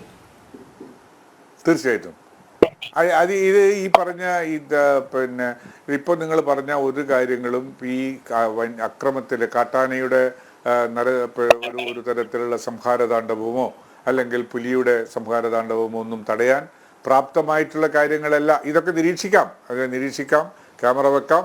പലയിടങ്ങളിലും ക്യാമറ വെച്ചിട്ടുണ്ട്. വെച്ച ക്യാമറകളൊക്കെ വളരെ ചെറിയ ദൂരത്തേക്ക് കാണുന്നതാണ്. കിലോമീറ്റർ കണക്കിന് വെക്കാനുള്ള ക്യാമറകളുടെ കാര്യത്തെക്കുറിച്ച് ടെൻഡറൊക്കെ വിളിക്കുന്നുണ്ടെന്നൊക്കെയാണ് ഞാൻ മനസ്സിലാക്കിയിട്ടുള്ളത്. അത് കുറെ കൂടി സ്പീഡിൽ വേണ്ടതാണെന്നുള്ള കാര്യത്തിൽ എനിക്ക് അഭിപ്രായ വ്യത്യാസമൊന്നുമില്ല. കുറെ കൂടി ദ്രുതഗതിയിൽ വേണ്ടതാണെന്നുള്ള അഭിപ്രായ വ്യത്യാസമൊന്നുമില്ല. ഇതൊക്കെ ഈ പ്രോസസ്സൊക്കെ കഴിഞ്ഞ് വരുമ്പോഴത്തേക്ക് മനുഷ്യജീവങ്ങൾ എത്രത്തോളം നഷ്ടപ്പെടുമെന്നുള്ള കാര്യത്തിലുള്ള വേവലാതി നിങ്ങളെപ്പോലെ ഈ സമൂഹത്തിലെ ജനങ്ങളെപ്പോലെ തന്നെ എന്നെയും അലട്ടുന്നുണ്ട്. ഞാൻ അതിൻ്റെ കൂടെ നിൽക്കുന്ന ആളാണ്. അതിൽ എനിക്ക് ഒരു തരത്തിലുള്ള ന്യായീകരണവും ഞാൻ കണ്ടെത്തുന്നില്ല. പക്ഷേ ഇവിടെയുള്ള വസ്തുതകൾ പരിഹരിക്കപ്പെടാൻ നിയമത്തിൽ ഭേദഗതി വരുത്തിയേ മതിയാവുള്ളൂ. അത് കാട്ടിലെ ജീവികൾ നാട്ടിലേക്ക് ഇറങ്ങുന്ന സമയത്ത് അവിടെ അക്രമം ഉണ്ടാകുമ്പോൾ അവരെ ഹണ്ടിങ് എന്ന നിർവചനത്തിൽപ്പെടുത്തി വെടിവെക്കാനുള്ള അധികാരം, കാട്ടിൽ നിന്നും നാട്ടിലേക്ക് വരുന്ന ഏത് ജീവിയെയും വേണമെങ്കിൽ വെടിവെച്ച് കൊല്ലാൻ അധികാരം കൊടുക്കുന്ന ഒരു നിയമ ഭേദഗതിയിലൂടെ മാത്രമേ ഇതിന് പരിഹാരം കാണാൻ കഴിയൂ എന്നാണ് എൻ്റെ വ്യക്തിപരമായ അഭിപ്രായം. എല്ലാ മൃഗജീവ സ്നേഹികളും ഇതിനോട് യോജിക്കുമോ എന്ന് എനിക്കറിയില്ല. പക്ഷെ മനുഷ്യന് പ്രാധാന്യം കൊടുക്കുന്ന ഒരു നിയമം ഇന്ത്യ രാജ്യത്തുണ്ടാകണം. അതിനുവേണ്ടിയുള്ള പോരാട്ടം നമുക്ക് ശക്തിപ്പെടുത്തണമെന്നാണ് എനിക്ക് അഭ്യർത്ഥിക്കാനുള്ളത്. അതെ, നിയമം മാത്രം പോരാ, അത് കാര്യക്ഷമമായി ഇച്ഛാശക്തിയോട് നടപ്പിലാക്കുന്ന ഒരു ഭരണകൂടം കൂടി വേണം എന്നുള്ളതാണ്. ശ്രീ സുഭാഷ് ബാബുവിലേക്ക് ഒന്നുകൂടി വരികയാണ്. താങ്കൾക്ക് 8:30 തന്നെ ചർച്ചയിൽ നിന്ന് പോകണം എന്ന് പറഞ്ഞതുകൊണ്ടാണ്. ശ്രീ സുഭാഷ് ബാബു, ഇവിടെ ക്രമസമാധാന ചുമതല നിർവഹിക്കേണ്ടത് പോലീസ് സംവിധാനങ്ങൾ തന്നെയാണ്. അതോടൊപ്പം ഒരു വലിയ ജനരോഷത്തിലേക്കും പ്രതിസന്ധിയിലേക്കും ഒക്കെ നീങ്ങുമ്പോൾ വകുപ്പുകളുടെ ഏകോപനമില്ലായ്മ മറ്റൊരു തരത്തിലുള്ള സംഘർഷ സാധ്യത കൂടി സൃഷ്ടിക്കുന്നുണ്ട്. അത് നമ്മൾ കഴിഞ്ഞ ദിവസം കണ്ടതാണ്. എന്തായാലും ഇനി തുടർന്ന് അങ്ങോട്ടുള്ള നടപടിക്രമങ്ങൾ സർക്കാർ തലത്തിൽ എല്ലാ വകുപ്പുകളും ഏകോപന ചുമതലയോടുകൂടി കൊണ്ടുപോകേണ്ടതിൻ്റെ അനിവാര്യത ഇതാരാണ് പറഞ്ഞു മനസ്സിലാക്കേണ്ടത്? ഒരു കൃത്യമായ വനം വകുപ്പ് മന്ത്രിയുണ്ട്. അദ്ദേഹം ഈ വിഷയം ശ്രദ്ധയിൽപ്പെട്ടു എന്ന് പറഞ്ഞതല്ലാതെ എന്തുകൊണ്ടാണ് പോലീസിൻ്റെ ഭാഗത്ത് നിന്ന് ഇങ്ങനൊരു നടപടി ഉണ്ടായത്, ഞാൻ അന്വേഷിക്കാം എന്നൊന്നും അദ്ദേഹം പറയുന്നില്ല. മറ്റൊരു രീതിയിലുള്ള അന്വേഷണമോ അല്ലെങ്കിൽ തുടർ നടപടികളോ ഇതിന്മേൽ ഉണ്ടാകുന്നുമില്ല. അതുകൊണ്ടാണ് വീണ്ടും സംശയമുണ്ടാകുന്നത്. പോലീസ് ഇത്തരത്തിൽ ഒരു സമ്മർദ്ദതന്ത്രം പ്രയോഗിക്കാൻ തക്കവണ്ണമുള്ള ഒരു അധികാരം ഇവർക്ക് എവിടുന്ന് കിട്ടുന്നു എന്നുള്ളത്. സംബന്ധിച്ചിടത്തോളം പോലീസിന് ഇതിനകത്ത് കാര്യമായി തീരുമാനം എടുത്തിട്ട് അത് ഇംപ്ലിമെന്റ് ചെയ്യാൻ പറ്റില്ല. ഇതിന്റെ തീരുമാനങ്ങളൊക്കെ എടുക്കേണ്ടത് പ്രത്യേകിച്ച് വന്യജീവികളെ സംബന്ധിച്ചിടത്തോളം അവരെ ഇതേമാതിരി ഹണ്ടിങ് സംബന്ധിച്ച വിവരങ്ങൾ പൂർണ്ണമായിട്ടും അത് അസസ് ചെയ്ത് തീരുമാനമെടുക്കേണ്ട ഉത്തരവാദിത്തം ഫോറസ്റ്റ് ഉദ്യോഗസ്ഥന്മാർക്കാണ്. അപ്പൊ ചീഫ് വൈൽഡ് ലൈഫ് വാർഡനിൽ നിന്ന് ഉത്തരം കിട്ടുന്നത് വരെ DFOയ്ക്കോ ഇടയിലുള്ള ഉദ്യോഗസ്ഥന്മാർക്കൊന്നും ചെയ്യാൻ കഴിയില്ല. അപ്പോ അങ്ങനെ ചെയ്യാൻ കഴിയുന്ന അവസരത്തിൽ പോലീസിനെ സംബന്ധിച്ചിടത്തോളം പോലീസിനെ എന്ത് കാര്യമാണെങ്കിലും പെട്ടെന്ന് നിയമം അനുസരിച്ച് അവർക്ക് ഓരോ സാഹചര്യം അനുസരിച്ച് തീരുമാനം എടുത്തിട്ട് അവിടെ എക്സിക്യൂട്ട് ചെയ്യാൻ പറ്റും. അതെ ഈ ഡിപ്പാർട്ട്മെന്റിന് ഫോറസ്റ്റ് ഡിപ്പാർട്ട്മെന്റിന് അങ്ങനെ പെട്ടെന്ന് തീരുമാനമെടുത്ത് എക്സിക്യൂട്ട് ചെയ്യാൻ വയ്യാതെ വരുമ്പോൾ ആ കാലതാമസം പോലീസിനെ സംബന്ധിച്ചിടത്തോളം അവർക്ക് അങ്ങ് ഡൈജസ്റ്റ് ചെയ്യാൻ പറ്റുന്നില്ലതാണ് അവരുടെ പ്രധാന ഘടകം. അപ്പൊ അവരെ സംബന്ധിച്ചിടത്തോളം അവരുടെ ഹയറാർക്കി, അതായത് ചീഫ് വൈൽഡ് ലൈഫ് വാർഡന്റെ അവിടെ വരെ പോയി അത് ഉത്തരവ് കിട്ടി താഴേക്കരെ ചെറിയ മൃഗങ്ങളൊക്കെ ആണെങ്കിൽ ഇവരുടെ DFOയുടെ തലത്തിൽ തീരുമാനിക്കാം, അത് ജില്ലാ കളക്ടറുടെ തലത്തിൽ തീരുമാനമെടുക്കാം. പക്ഷെ ഇതിലുള്ള പ്രധാന പ്രശ്നം എന്ന് പറയുന്നത് ഇതേമാതിരി വന്യജീവികളായിട്ട് കഴിഞ്ഞാൽ വന്യജീവികളെ നിയന്ത്രിക്കുന്നതിനെ അതിനെ ഏതെങ്കിലും രീതിയിൽ പിടിക്കാൻ പറ്റില്ല എന്നുള്ള ഉത്തമ ബോധ്യം വന്നതിന് ശേഷം മാത്രമേ അതിനെ വെടിവെക്കാൻ പറ്റൂ. അപ്പൊ അഥവാ വെടിവെച്ച് കഴിഞ്ഞാൽ പോലും എന്താന്ന് പറഞ്ഞാൽ ചീഫ് വൈൽഡ് ലൈഫ് വാർഡൻ ഉൾപ്പെടെയുള്ള ആളുകൾക്ക് ഇതിന് ഉത്തരവാദിത്വം വരുന്നതുകൊണ്ട് അവരെ സംബന്ധിച്ചിടത്തോളം അവർക്ക് ഭയമാണ്. ഇത് കഴിഞ്ഞ് തിരിച്ച് എന്റെ നിലയിലേക്ക് വരുമല്ലോ എന്നുള്ള ഭീതി കൊണ്ടാണ് അവരെ സംബന്ധിച്ചോളം ഈ ഉത്തരവ് കൊടുക്കാൻ അവരെ മടിക്കുന്നത്. കാരണം അങ്ങനെ ഇവിടെ ഒരു സംവിധാനം ശ്രീ സുരേഷ് ബാബു പറഞ്ഞത് പ്രകാരം ഈ ലോക്കലായിട്ട് ഒരു പ്രശ്നം ഉണ്ടാകുമ്പോൾ അതിനെപ്പറ്റി ഒരു തീരുമാനം എടുക്കുന്നതിന് വേണ്ടി ഒരു ലോക്കൽ സംവിധാനം അത് ഇല്ലിവിടെ. അങ്ങനെ ലോക്കൽ സംവിധാനം ഉണ്ടാകുകയും ആ ലോക്കൽ സംവിധാനം ഉണ്ടാകുന്നതിന്റെ ഭാഗമായിട്ട് തന്നെ പോലീസും ഈ ഫോറസ്റ്റ് ഡിപ്പാർട്ട്മെന്റും തമ്മിൽ ഒരു ഏകോപനത്തിന് ഏതെങ്കിലും ഒരാളെ നിയന്ത്രിക്കുകയും ആ ഉദ്യോഗസ്ഥൻ അതൊരു എക്സിക്യൂട്ടീവ് മജിസ്ട്രേറ്റോ വേറെ ആരെങ്കിലും അങ്ങനെ നമ്മൾ സാധാരണ ലോ ആൻഡ് ഓർഡർ ചെയ്യുന്ന മാതിരി ഒരു എക്സിക്യൂട്ടീവ് മജിസ്ട്രേറ്റിനെ അവിടെ കൊടുക്കുന്ന പുതിയൊരു സംവിധാനം ഉണ്ടാക്കിയാൽ മാത്രമേ ഇത് നടക്കുള്ളൂ. അല്ലെങ്കിൽ രണ്ടാളും രണ്ടു വഴിക്ക് ചിന്തിക്കുകയും രണ്ടാൾ വഴിക്ക് പ്രവർത്തിക്കുകയും ചെയ്യും. ഏകോപനമില്ലത് പ്രവർത്തിക്കാൻ. കാരണം ഒരാൾ തീരുമാനം എടുക്കുക, മറ്റൊരു സഹായിയായിട്ട് നിന്നിട്ട് ആവശ്യം വന്നാൽ എക്സിക്യൂട്ട് ചെയ്യുക എന്നുള്ളത് മാത്രമാണ്. അപ്പോൾ അങ്ങനെ എക്സിക്യൂട്ട് ചെയ്യുന്നതിന് പ്രധാന ഘടകം മുഴുവൻ അതിന്റെ ഉത്തരവും പ്രധാന ഓപ്പറേഷണൽ പാർട്ടും എല്ലാം ഫോറസ്റ്റിൽ നിക്ഷിപ്തമായിരിക്കും. പോലീസിനെ സംബന്ധിച്ച് അവർ അസ്വാസ്ഥ്യം പ്രകടിപ്പിക്കും. ആ അസ്വാസ്ഥ്യത്തിന്റെ ഭാഗമായിട്ട് ഇതേമാതിരി അവരുടെ ഭാഗത്തുനിന്നുണ്ടാകുന്ന നിസ്സഹകരണമോ അല്ലെ ഇതേമാതിരി ഉണ്ടാകുന്ന ഇടപെടലും ഒക്കെ എന്ന് നമ്മൾ മനസ്സിലാക്കാം. എന്തായാലും ശരി, ഇതിനെ വളരെ സത്വരമായ ഒരു ചിന്തയും അതിനെ തുടർന്നുള്ള തീരുമാനങ്ങളും അനിവാര്യമാണ്. ഇത് ഹോം ഡിപ്പാർട്ട്മെന്റും ഫോറസ്റ്റ് ഡിപ്പാർട്ട്മെന്റും ഒന്നിച്ച് തീരുമാനിച്ച് ലോക്കൽ ബോഡി ഉദ്യോഗസ്ഥന്മാരുടെയും ഡിസ്ട്രിക്ട് കളക്ടറുടെയും സഹായത്തോടുകൂടി ഒരു സംവിധാനങ്ങൾ ഉണ്ടാക്കി അതിന്റെ പേരിൽ ഇതേമാതിരി പ്രശ്നങ്ങൾ ഉണ്ടായി പഠിച്ച് പെട്ടെന്ന് ഒരു തീരുമാനം ഉണ്ടാക്കുകയും ഇതേമാതിരി ഈ അനിമലിനെ ആരാണ് എന്ന് ബോധ്യപ്പെടുത്തി. കാരണം അത് കണ്ടുപിടിക്കാനൊക്കെ ബുദ്ധിമുട്ടാവുന്നുള്ള ശ്രീ സുരേഷ് ബാബു പറഞ്ഞു. അതാണ് അവിടുത്തെ പ്രധാന പ്രശ്നം. കാരണം ഇത് ചെയ്തു കഴിയുമ്പോൾ ഈ അനിമൽ അല്ല വേറൊരു അനിമലാണ് ഇത് ചെയ്തതെന്ന് നാളെ പറഞ്ഞു കഴിഞ്ഞാൽ, കാരണം ഇന്നലെ രാത്രി വന്നോ അല്ലെ മിനിഞ്ഞാന്നോ പകല് കണ്ടോ അനിമൽ ആയിരിക്കില്ല ഇന്നിപ്പോ വെടിവെച്ച് കൊല്ലുന്നത്. അപ്പൊ ആ പ്രശ്നം വളരെ ഗുരുതരമായ പ്രശ്നമായി മാറും. അപ്പൊ അതുകൊണ്ട് ഇതെല്ലാവർക്കും ഭയമാണ്. പ്രത്യേകിച്ച് ഫോറസ്റ്റ് ഉദ്യോഗസ്ഥന്മാർക്ക് അവർക്ക് വ്യക്തിപരമായ ഉത്തരവാദിത്തമാണ് അവരിലേക്ക് കൊടുത്തിരിക്കുന്നത്. അവരാരെങ്കിലും ചെയ്തു കഴിഞ്ഞാൽ അവരാണ് അതിന്റെ സോൾ റെസ്പോൺസിബിലിറ്റി. അപ്പൊ അതുകൊണ്ട് അവരെ സംബന്ധിച്ചോളം അവരുടെ ഉള്ളിൽ ഇതേമാതിരി ഒരു ഭീതിയുണ്ട്. ഈ എക്സിക്യൂഷന് വേണ്ടിയിട്ടുള്ള ഉത്തരവെടുക്കുന്നതിന് അവർക്ക് ബുദ്ധിമുട്ടുണ്ട്. അത് പോലീസിനെ സംബന്ധിച്ചുള്ള അവരെ ഇത് അസ്വസ്ഥരാകും ഈ സമയത്ത് ഇതിന് ഡിലേ വരുന്ന അവസരം. കാരണം അവർക്ക് കൂടുതൽ കാരണം പോലീസിന്റെ വണ്ടയിലേക്കാണല്ലോ കയറുന്നത്. ഏറ്റവും കൂടുതൽ പോലീസ് ഫോഴ്സാണല്ലോ അവിടെ ഉണ്ടാകുന്നത്. അപ്പൊ അവര് തമ്മിലുള്ള ഈ അസ്വാരസ്യങ്ങള് പരിഹരിക്കുന്നതിന് വേണ്ടി ഒരു സംവിധാനമാണ് അനിവാര്യമുള്ളത്. അത് പെട്ടെന്ന് ഒരു തീരുമാനം എടുത്തിട്ട് ഇത് നടപ്പാക്കാൻ വേണ്ടിയിട്ട് ഒരു പ്രവർത്തന രീതി നമ്മൾ തീർച്ചയായിട്ടും ഉടലെടുക്കാം. അതിനു വേണ്ടിയിട്ടുള്ള ഒരു സംവിധാനം ഉണ്ടാക്കണം എന്നുള്ളതാണ് ഇതിന്റെ പ്രശ്ന പരിഹാരത്തിൽ എനിക്ക് തോന്നുന്ന പ്രധാന മാർഗം. ശ്രീ എസ് ജയസൂര്യൻ, സാങ്കേതികത്വം ഒരു ഭാഗത്ത്, രാഷ്ട്രീയ വിഷയം മറുഭാഗത്ത്. ഇവിടെ സാധാരണക്കാരുടെ ജീവന് വിലയില്ലേ എന്നാണ് അവർ ചോദിക്കുന്നത്. കേന്ദ്ര സംസ്ഥാന സർക്കാരുകൾ ഇക്കാര്യത്തിൽ ഇനിയെങ്കിലും കാര്യക്ഷമമായ ഒരു ഇടപെടൽ നടത്തിയല്ലേ മതിയാകുകയുള്ളൂ? അല്ല, സാങ്കേതികത്വം എന്ന് പറയുന്നത് തികച്ചും രാഷ്ട്രീയമാണ്. രാഷ്ട്രീയം പറയേണ്ട ഒരു ചർച്ചയല്ല ഇത് എങ്കിൽ പോലും അത് പറയേണ്ടി വരുന്നത് ഈ സാങ്കേതികത്വം പറയുന്നത് കൊണ്ടാണ്. ഇപ്പോൾ നമ്മുടെ സുരേഷ് ബാബു പറഞ്ഞ ഒന്ന് രണ്ട് കാര്യങ്ങൾ അത് നമ്മുടെ യാഥാർത്ഥ്യങ്ങളുമായി ചേർത്ത് വെച്ച് നമ്മൾ മനസ്സിലാക്കേണ്ട വസ്തുതകളാണ്. ഇപ്പോൾ 52% പണം ഉപയോഗിച്ചില്ല എന്ന് ഞാൻ പറഞ്ഞപ്പോ അദ്ദേഹം പറഞ്ഞത് അതിന്റെ ബില്ല് കൊടുക്കാൻ താമസിക്കുന്നു എന്നുള്ളതാണ്. ആയിക്കോട്ടെ, പണി പൂർത്തിയായില്ലെങ്കിൽ പണി പൂർത്തിയായി കഴിഞ്ഞ് ബില്ല് കൊടുത്താൽ മതി. പക്ഷേ യൂട്ടിലൈസേഷൻ സർട്ടിഫിക്കറ്റ് എന്ന് പറയുന്ന ഒരു സംവിധാനമുണ്ട്.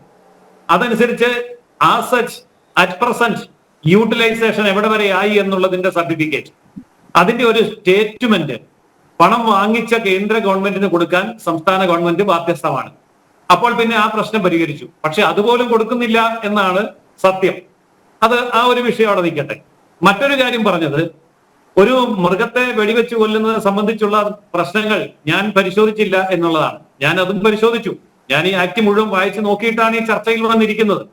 അപ്പോൾ ശരിയാണ്, സുരേഷ് ബാബു പറഞ്ഞത് ശരിയാണ്.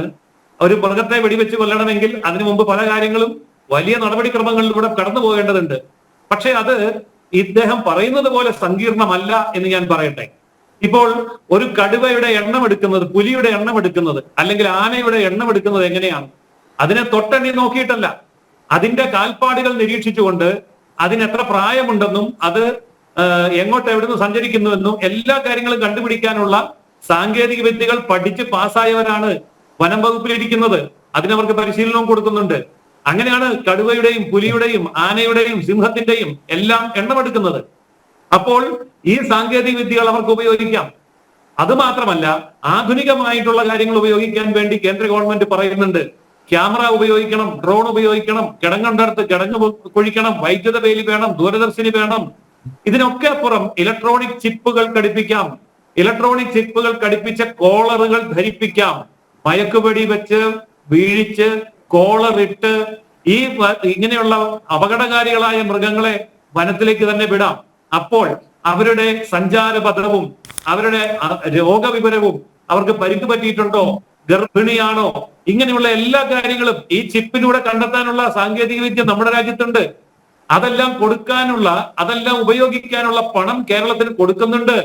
എത്രയിടത്ത് ചിപ്പ് ഘടിപ്പിച്ചിട്ടുണ്ട്, എത്രയിടത്ത് ക്യാമറ വെച്ചിട്ടുണ്ട്, എത്ര ഡ്രോൺ ഉപയോഗിക്കുന്നുണ്ട്, എത്ര കിടങ്ങ് കുഴിച്ചിട്ടുണ്ട്, എത്രയിടത്ത് ഇലക്ട്രിക് ഫെൻസിങ് നടത്തിയിട്ടുണ്ട്.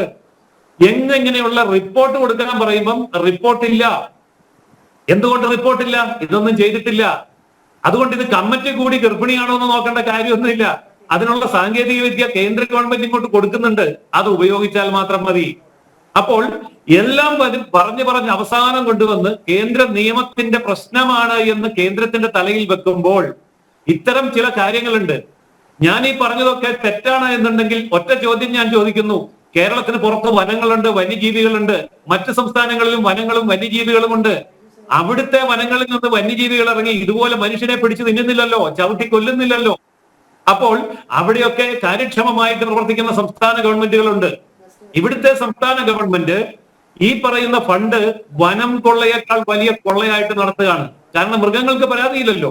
മൃഗങ്ങൾക്ക് തീറ്റ കൊടുത്തില്ല എന്ന് മൃഗങ്ങൾ പറയില്ല, ചിപ്പ് ഘടിപ്പിച്ചില്ല എന്ന് പറയില്ല. ഈ പറഞ്ഞ സാങ്കേതിക വിദ്യകളൊന്നും അവരെ പ്രതിഷേധിക്കാൻ വരില്ല. അവർക്ക് പ്രതിഷേധിക്കാൻ അറിയാവുന്ന ഒറ്റ കാര്യമേ ഉള്ളൂ. വെള്ളം കിട്ടിയില്ലെങ്കിൽ, ഭക്ഷണം കിട്ടിയില്ലെങ്കിൽ, ജീവിക്കാനുള്ള സംവിധാനമില്ലെങ്കിൽ വനത്തിൽ നിന്ന് പുറത്തേക്ക് ഇറങ്ങി വന്ന് കണ്ണിൽ കണ്ടതൊക്കെ വലിച്ചു വാരി തിന്നുകയും മുമ്പിൽ കാണുന്ന മനുഷ്യനെ ആക്രമിക്കുകയും ചിലപ്പോൾ കൊന്നു തിന്നുകയും ചെയ്യും. അത് അവരുടെ ഭാഷയാണ്. ഇത് മനസ്സിലാക്കി പെരുമാറാനുള്ള ഭരണകൂടം ഇവിടെ വേണം. പണമില്ലായ്മ എന്നൊരു പ്രശ്നമില്ല. അതിന്റെ കണക്ക് ഞാൻ ഇവിടെ വായിച്ചു, വീണ്ടും വായിക്കേണ്ട കാര്യമില്ല. അതുകൊണ്ട് പണമില്ലാത്തതല്ല, മനസ്സില്ലാത്തതാണ് കേരളം ഇന്ന് അനുഭവിക്കുന്ന എല്ലാ പ്രശ്നങ്ങളുടെയും കാരണം. ഇച്ഛാശക്തിയുള്ള ഭരണകൂടം ഉണ്ടെങ്കിൽ ഈ സാങ്കേതിക വിദ്യകളൊക്കെ ഉപയോഗിച്ചുകൊണ്ട് ഈ വന്യമൃഗങ്ങളെ വനത്തിനകത്ത് തന്നെ നിർത്താൻ തീർച്ചയായിട്ടും സാധിക്കും. ഓരോ മൃഗത്തിനും ആവശ്യമായ ഭക്ഷണം എന്താണ് എന്നുള്ളത് കണ്ടെത്തി അത് കൊടുക്കാനുള്ള പണം കേന്ദ്രം ഇങ്ങോട്ട് തരുന്നുണ്ടല്ലോ. അത് ഉപയോഗിച്ചാൽ പോരെ? എല്ലാ മൃഗങ്ങൾക്കും വെള്ളം വേണം, പക്ഷിക്കും വെള്ളം വേണം, എല്ലാത്തിനും വെള്ളം വേണം. ഇവിടെ ഒന്നും പറയാത്ത ചില കാര്യങ്ങളുമുണ്ട്. ആയിരക്കണക്കിന് പാമ്പ് കടി, വനത്തിൽ നിന്ന് പുറത്തിറങ്ങുന്ന പാമ്പുകൾ മനുഷ്യനെ കടിക്കുന്ന നിരവധി പ്രശ്നങ്ങളുണ്ട്. അതിനും നിയമനിർമ്മാണം ആവശ്യമായിട്ടുള്ള കാര്യമാണ്, നഷ്ടപരിഹാരം കൊടുക്കേണ്ട കാര്യമാണ്. അപ്പോൾ ഒരു മരണം ഉണ്ടായിക്കഴിഞ്ഞാൽ 10 ലക്ഷം രൂപയും സർക്കാർ ജോലിയും കൊടുക്കാനാണ് തീരുമാനിക്കുന്നതെങ്കിൽ ഇവിടെ മറ്റാർക്കും ഇനി സർക്കാർ ജോലി കൊടുക്കാൻ പറ്റില്ല. ആ ഒരു അവസ്ഥയിലേക്ക് വരികയാണ്. 100 കണക്കിന് ആൾക്കാർ കൊല്ലപ്പെടുകയാണ്. അവരുടെയൊക്കെ വീടുകളിൽ സർക്കാർ ജോലി കൊടുത്തവരെ സാന്ത്വനിപ്പിക്കാനാണെങ്കിൽ PSCക്ക് വേറെ ഒന്നിനും സമയം ഉണ്ടാവില്ല. PSCയുടെ മുഴുവൻ നിയമനങ്ങളും വനത്തിൽ നിന്ന് ഉള്ള ആക്രമണം കൊണ്ട് മരിച്ചവരുടെ ആശ്രിതർക്ക് കൊടുക്കേണ്ടി വരുന്ന അവസ്ഥയിലേക്കാണ് കേരളം പോകുന്നത്. അതുകൊണ്ട് കേന്ദ്രത്തെ കുറ്റം പറയുകയോ സാങ്കേതിക വിദ്യയെ കുറ്റം പറയുകയോ അല്ല വേണ്ടത്. നമുക്ക് കിട്ടിയിരിക്കുന്ന സമയവും സമ്പത്തും സാങ്കേതിക വിദ്യയും ഉപയോഗിച്ചുകൊണ്ട് ആത്മാർത്ഥമായി പ്രവർത്തിക്കുന്ന ഒരു വനം വകുപ്പ് മന്ത്രി വേണം. ജനങ്ങൾ ആന ചവിട്ടിക്കൊല്ലുമ്പോഴും കടുവ തിന്നുമ്പോഴും ഡാൻസ് കളിക്കുന്ന, പാട്ടുപാടുന്ന മന്ത്രിയെ വെച്ചുകൊണ്ടാണ് ധരിക്കുന്നതെങ്കിൽ ആ മന്ത്രിയെ സംരക്ഷിക്കുന്ന മുഖ്യമന്ത്രിയും ഈ മന്ത്രിസഭയുടെ കാഴ്ചപ്പാടും ജനവിരുദ്ധമാണ് എന്ന് പറയേണ്ടി വരും. അപ്പോൾ അതിനെ രാഷ്ട്രീയം എന്ന് പറഞ്ഞിട്ട് കാര്യമില്ല. അപ്പോൾ ഇവിടെ യാതൊരു വിധത്തിലുള്ള യാതൊരു ക്ഷാമവുമില്ല, പണത്തിന് പഞ്ഞമില്ല, നിയമങ്ങൾക്ക് പ്രശ്നമില്ല. നിയമങ്ങൾ തിരുത്തേണ്ടതാണെങ്കിൽ തിരുത്തണം. 1972 നിയമം BJP ഉണ്ടാക്കിയതൊന്നും അല്ലല്ലോ. എത്രയോ തവണ നമ്മൾ ഭരണഘടന പോലും തിരുത്തുന്നുണ്ടല്ലോ. അപ്പോൾ നിയമം തിരുത്താം. വയനാട്ടിലെ MP-മാരായിട്ടുള്ള രാഹുൽ ഗാന്ധി പ്രതിപക്ഷ നേതാവായിട്ട് പാർലമെന്റിൽ ഇരിപ്പുണ്ടല്ലോ. ഈ വിഷയത്തിൽ രാഹുൽ ഗാന്ധിയോ പ്രിയങ്ക ഗാന്ധിയോ ഒക്കെ പാർലമെന്റിൽ നിയമം നിർമ്മിക്കാൻ എന്തുകൊണ്ട് ആവശ്യപ്പെടുന്നില്ല? എന്തുകൊണ്ട് കേരളത്തിലെ മന്ത്രിമാരെ മുഖ്യമന്ത്രിയെ വിളിച്ചുകൊണ്ട് ഈ പറയുന്ന രാഹുൽ ഗാന്ധിക്കും പ്രിയങ്ക ഗാന്ധിക്കും ഒരു കമ്മിറ്റി വിളിക്കാൻ പാടില്ല? അപ്പോൾ ഇവരൊക്കെ തന്നെ വോട്ട് വാങ്ങിക്കുന്ന സമയത്ത് വന്ന് വോട്ട് വാങ്ങിച്ചു പോയാൽ പിന്നെ മനുഷ്യനെ മൃഗങ്ങൾക്ക് എറിഞ്ഞു കൊടുക്കുന്ന ഈ മൃഗീയമായ ഭീകര ഭരണം, ആ ഭരണത്തെ കണ്ടില്ല എന്ന് പഠിച്ചിട്ട് കാര്യമില്ല. അപ്പോൾ യഥാർത്ഥത്തിൽ പരിഹാരമുണ്ട്. ഈ പരിഹാരത്തിന് ജനങ്ങൾ തയ്യാറാണ്. നിയമമുണ്ട്. ആ നിയമം ഉപയോഗിക്കാനുള്ള കരുത്തും കർമ്മശേഷിയും യച്ഛാശക്തിയും മനുഷ്യ സ്നേഹവും നമ്മുടെ സംസ്ഥാന ഭരണകൂടം കാണിച്ചാൽ മതി. എല്ലാ കാര്യവും കേന്ദ്രം അങ്ങ് ചെയ്യാനാണെങ്കിൽ എനിക്ക് പറയാനുള്ളത് ഇത്രയേ ഉള്ളൂ: സംസ്ഥാന മന്ത്രിസഭ പിരിച്ചുവിട്ടിട്ട് കേന്ദ്രത്തെ ഏൽപ്പിക്കൂ, എന്നിട്ട് കേന്ദ്രം നടത്തിക്കോട്ടെ എന്ന് വെച്ചാൽ മതി. ഇതിനേക്കാൾ ഭംഗിയായിട്ട് നടത്തും. പക്ഷെ അത് പറയുമ്പോൾ ഫെഡറൽ സംവിധാനം തകർക്കാൻ വരുന്നേ, കേന്ദ്രം ഇടപെടുന്നേ എന്നൊന്നും പറഞ്ഞിട്ട് കാര്യമില്ല. അപ്പോൾ ജനങ്ങളുടെ കണ്ണിൽ പൊടിയിടാൻ വേണ്ടി ഒരു വീട് കൊടുക്കുന്നു, 10 ലക്ഷം രൂപ കൊടുക്കുന്നു, സർക്കാർ ജോലി കൊടുക്കുന്നു എന്നൊക്കെ പറഞ്ഞ് കടന്നു പോകുമ്പോൾ ഈ ഭീകരത വർദ്ധിച്ചുകൊണ്ടിരിക്കുകയാണ്. ഇതിനേക്കാൾ ഭീകരമാണല്ലോ കൃഷിയിടത്തിന്റെ നാശം. ഇന്നിപ്പോൾ കേരളത്തിന്റെ പകുതി പഞ്ചായത്തുകളിലും കൃഷി ചെയ്യാൻ പറ്റാത്ത അവസ്ഥയില്ലേ? അപ്പോൾ ആ ജനങ്ങളൊക്കെ നാളെ ആത്മഹത്യ ചെയ്യുന്ന അവസ്ഥയില്ലേ? ഇതിന്റെ ഒക്കെ അടിസ്ഥാന കാരണം എന്തുകൊണ്ടാണ്? വനത്തിൽ നിന്ന് ഇറങ്ങി വരുന്ന വന്യജീവികളാണ്. അപ്പൊ വന്യജീവികൾക്ക് വേണ്ടി കൊടുക്കുന്ന വെള്ളവും ഭക്ഷണവും പരിസ്ഥിതി സംരക്ഷണവും അതുപോലെ തന്നെ വന്യജീവികൾ വനത്തിൽ നിന്ന് പുറത്തിറങ്ങാതിരിക്കാൻ വേണ്ടിയുള്ള ഞാനിവിടെ നേരത്തെ വിശദീകരിച്ചതായിട്ടുള്ള കാര്യങ്ങളുമൊക്കെ നടപ്പാക്കാൻ പണത്തിന്റെ പഞ്ഞമില്ല എന്നുള്ളത് വളരെ വ്യക്തമാണ്. പക്ഷെ പദ്ധതി നടപ്പാക്കുന്നില്ല. സമയബന്ധിതമായി നടപ്പാക്കാൻ കഴിയുമെങ്കിൽ, കേന്ദ്രം തരുന്ന പണം ഉപയോഗിക്കാൻ കഴിയുമെങ്കിൽ, ഇനിയും തരാമെന്ന് പറയുന്ന 600 കോടി രൂപ വാങ്ങിച്ചെടുക്കാനുള്ള ആത്മാർത്ഥതയും സത്യസന്ധതയും സംസ്ഥാന സർക്കാരിനുണ്ട് എങ്കിൽ ജനങ്ങൾ പിന്തുണ കൊടുക്കുമല്ലോ. ഇവിടെ രാഷ്ട്രീയം പറയേണ്ട കാര്യമില്ലല്ലോ. അപ്പോൾ അങ്ങനെയുള്ള ഒരു സാഹചര്യത്തിലേക്ക് എത്രയും പെട്ടെന്ന് സംസ്ഥാന ഭരണകൂടം ഉണർന്നെണീക്കുകയാണ് എങ്കിൽ ഇതിന് പരിഹാരമുണ്ടാകും. അതല്ല, ഉറക്കം നടിക്കുകയാണ് എങ്കിൽ ജനരോഷം ഭരണകൂടത്തിനെതിരെ തന്നെ ഉണ്ടാകും. അതിനെ ഏതൊരു രീതിയിലും കേന്ദ്ര സർക്കാരിനെതിരെ തിരിച്ചുവിടാൻ ശ്രമിച്ചാൽ അത് പരാജയപ്പെടുകയുള്ളൂ. കാരണം ജനങ്ങൾക്ക് ഇന്ന് സോഷ്യൽ മീഡിയ വഴിയും മറ്റു മീഡിയ വഴിയും വസ്തുതകൾ അറിയാൻ കഴിയും. അപ്പോൾ സാങ്കേതിക വിദ്യകൾ നമുക്കിന്നുണ്ട്, ആ സാങ്കേതിക വിദ്യകൾ ഉപയോഗിക്കണം. സാമ്പത്തികം നമുക്കിന്നുണ്ട്, ആ സാമ്പത്തികം ഉപയോഗിക്കണം. ഭരണകൂടം ഉണർന്നെണീറ്റ് ഇച്ഛാശക്തിയോടുകൂടി ഇനിയെങ്കിലും നടപടി എടുക്കണം. അങ്ങനെ എടുക്കുകയാണെങ്കിൽ നമുക്കിതിലേക്ക് രാഷ്ട്രീയം കൊണ്ടുവരേണ്ടി വരുന്നില്ല, കേന്ദ്ര നിയമത്തെ കുറ്റം പറയേണ്ടിയും വരുന്നില്ല. ഇതാണ് വാസ്തുത. ശരി, ശ്രീ PS സോമനാഥൻ, ഇനി കടുത്ത വേനലാണ് വരാനിരിക്കുന്നത്. ഒരുപക്ഷെ നമ്മൾ ഇന്ന് കാണുന്ന വന്യജീവി ആക്രമണം ഇനി തുടർന്നുള്ള ആഴ്ചകളിലും ഉണ്ടാകുമെന്നുള്ള കാര്യത്തിൽ സംശയമില്ല. ജലത്തിനും ഭക്ഷണത്തിനുമൊക്കെയായി ഇവ ജനവാസ മേഖലയിലേക്ക് എത്താനുള്ള സാധ്യത കാണുന്നുണ്ട്. ഇത് കാലാകാലങ്ങളായി ചർച്ച ചെയ്യുകയാണ്. വന്യജീവി ഭീതിയിൽ കഴിയുന്ന ഒരു വലിയ വിഭാഗം കേരളത്തിലുണ്ട്. ഇതിനൊരു ശാശ്വത പരിഹാരം കണ്ടേ മതിയാകുകയുള്ളൂ. ഈ പഠന റിപ്പോർട്ടുകളൊന്നും പ്രായോഗികമല്ലാതാകുന്ന ഒരു സാഹചര്യത്തിലേക്ക് എത്താതിരിക്കണമെങ്കിൽ അതൊക്കെ പ്രായോഗികമാക്കാൻ തക്കവണ്ണം ഇച്ഛാശക്തിയുള്ള ഒരു ഭരണകൂടം വേണം. സാധാരണക്കാരന്റെ ജീവന് വില കൽപ്പിക്കുന്ന ഒരു ഭരണകൂടം വേണം. ഇനിയെങ്കിലും ദ്രുതഗതിയിൽ ചെയ്യാൻ കഴിയുന്ന കാര്യങ്ങൾ എന്തൊക്കെയാണ്? എപ്പോഴെങ്കിലും ഈ സർക്കാരിന്റെ കണ്ണു തുറപ്പിക്കാനാകുമോ നമ്മൾക്ക്? പണ്ട് ഒരു ഭീകര രൂപത്തെ കണ്ട് ഭയന്നു വന്ന ഒരു കുട്ടി അതിന്റെ അച്ഛനോട് അതെന്താന്ന് ചോദിച്ചപ്പോ പേടിക്കണ്ട മോനെ പിശാചാന്ന് പറഞ്ഞതുപോലത്തെ ഒരു അവസ്ഥയുണ്ട്. ഇപ്പൊ നമ്മൾ ഈ ജനവാസ മേഖലയെന്നില്ല, പട്ടണമൊന്നുമില്ല, ഗ്രാമങ്ങളൊന്നുമില്ല, ഏതാണ്ട് കേരളത്തിന്റെ ഒട്ടുമുക്ക ജില്ലകളിലും എനിക്ക് തോന്നുന്നു വനത്തിന്റെ സാന്നിധ്യം തീരെ ഇല്ലാത്ത ആലപ്പുഴയിൽ ഉൾപ്പെടെ ഏതെങ്കിലുമൊക്കെ തരത്തിൽ വന്യജീവികളുടെ ശല്യം അനുഭവപ്പെട്ടു തുടങ്ങിയ കാലത്ത് നമ്മൾ ഇപ്പൊ എത്തി നിൽക്കുന്നത്. ഈ കാലഘട്ടത്തിൽ നമ്മൾ ഇതിനെക്കുറിച്ച് ചർച്ച ചെയ്യുമ്പോൾ ഒരിക്കലും നടപ്പിലാക്കാൻ കഴിയാത്ത സങ്കീർണമായ നിയമ നൂലാമാലകൾ പറഞ്ഞ് ഈ പ്രശ്നത്തിന് പരിഹാരമില്ല എന്നുള്ള ഒരു ധ്വനിയാണ് ജനങ്ങളിലേക്ക് പോകുന്നതെങ്കിൽ സത്യത്തിൽ ജനങ്ങളുടെ അവസ്ഥ വളരെ കഷ്ടമാവും. പ്രത്യേകിച്ച് മലയോര കർഷകരുടെ അവസ്ഥ വളരെ ദയനീയമാവും. ഒരുപക്ഷെ അവർ പ്രതീക്ഷിക്കുന്നത് ഈ മാധ്യമങ്ങളും ഈ വിദഗ്ധന്മാരും ഒക്കെ അഭിപ്രായങ്ങൾ പറയുമ്പോൾ അല്ലെങ്കിൽ ഇതുപോലുള്ള ചർച്ചകളിലൂടെ ഉരുത്തിരിഞ്ഞു വരുന്ന നല്ല നിർദ്ദേശങ്ങൾ ഉണ്ടാകുമെന്നും ആ നിർദ്ദേശങ്ങളുടെ ഫലമായിട്ട് ഈ പ്രശ്നത്തിന് ഒരു പരിഹാരം ഉണ്ടാകുമെന്നും പ്രതീക്ഷിച്ച് കാത്തിരിക്കുന്നവരുടെ മുമ്പിൽ ഇതൊരിക്കലും നന്നാവാൻ പോകുന്നില്ല, ഒരിക്കലും പരിഹരിക്കാൻ പറ്റാത്തൊരു പ്രശ്നമാണ്. ഇപ്പോ ജനത്തെ ആക്രമിക്കുന്ന ഒരു കടുവയാകട്ടെ, ഒരു കാട്ടുപന്നിയാകട്ടെ, കാട്ടുപോത്താകട്ടെ, ആക്രമിച്ച് വയലന്റ് ആയ ഒരു കാട്ടുപോത്ത് അത് ഗർഭിണിയാണോ എന്നറിയാനായിട്ട് ആക്രമണത്തിന് ശേഷം അത് റിപ്പോർട്ട് ചെയ്യപ്പെട്ട് ഉന്നത തലങ്ങളിൽ എത്തിച്ച് അവിടെ നിന്ന് ബന്ധപ്പെട്ട ഉദ്യോഗസ്ഥർ വന്ന് ഇതിന്റെ മൂത്രം എടുത്തുകൊണ്ട് കൊണ്ടുപോയി പരിശോധിച്ചത് ഗർഭിണിയാണെന്ന് തിരിച്ചറിഞ്ഞ്, അല്ലെങ്കിൽ ഗർഭിണി അല്ലാന്ന് തിരിച്ചറിഞ്ഞ് തിരിച്ചു വരുന്നത് വരെ എന്നാൽ ഞാനിവിടെ നിന്ന് തരാമെന്ന് പറഞ്ഞ് നിൽക്കുന്ന അതാണ് വന്യമൃഗങ്ങളുടെ ബോധം. ആ ബോധത്തിലൊന്നും വന്യമൃഗങ്ങൾ ചിന്തിക്കത്തില്ല. നമ്മളെ സംബന്ധിച്ചിടത്തോളം നിലനിൽപ്പിന്റെ പ്രശ്നമാണ്. ഇപ്പൊ ഇതുവരെ കേരളത്തിൽ ഉണ്ടായിരുന്ന ഒരു പ്രശ്നത്തിൽ നിന്ന്, അല്ലെങ്കിൽ ഇതുവരെ വന്നിരുന്ന കഴിഞ്ഞ പതിറ്റാണ്ടുകൾക്ക് മുൻപ് ഉണ്ടായിരുന്നിരിക്കാം, അന്ന് ഇത്രയും ജനസംഖ്യയില്ല, മലയോര മേഖലയിൽ ജനങ്ങൾ ഇത്രയും താമസിക്കുന്നില്ല. ഇപ്പൊ ഇതുപോലെ ജനങ്ങൾ തിങ്ങിപ്പാർക്കുന്ന പ്രദേശങ്ങളിലെല്ലാം വന്യമൃഗശല്യം ഉണ്ടാകുമ്പോൾ ഒരിക്കലും പ്രായോഗികമാകാത്ത നിയമങ്ങളും ചട്ടങ്ങളും വ്യാഖ്യാനങ്ങളും കൊണ്ട് ഇരുന്നിട്ട് കാര്യമില്ല.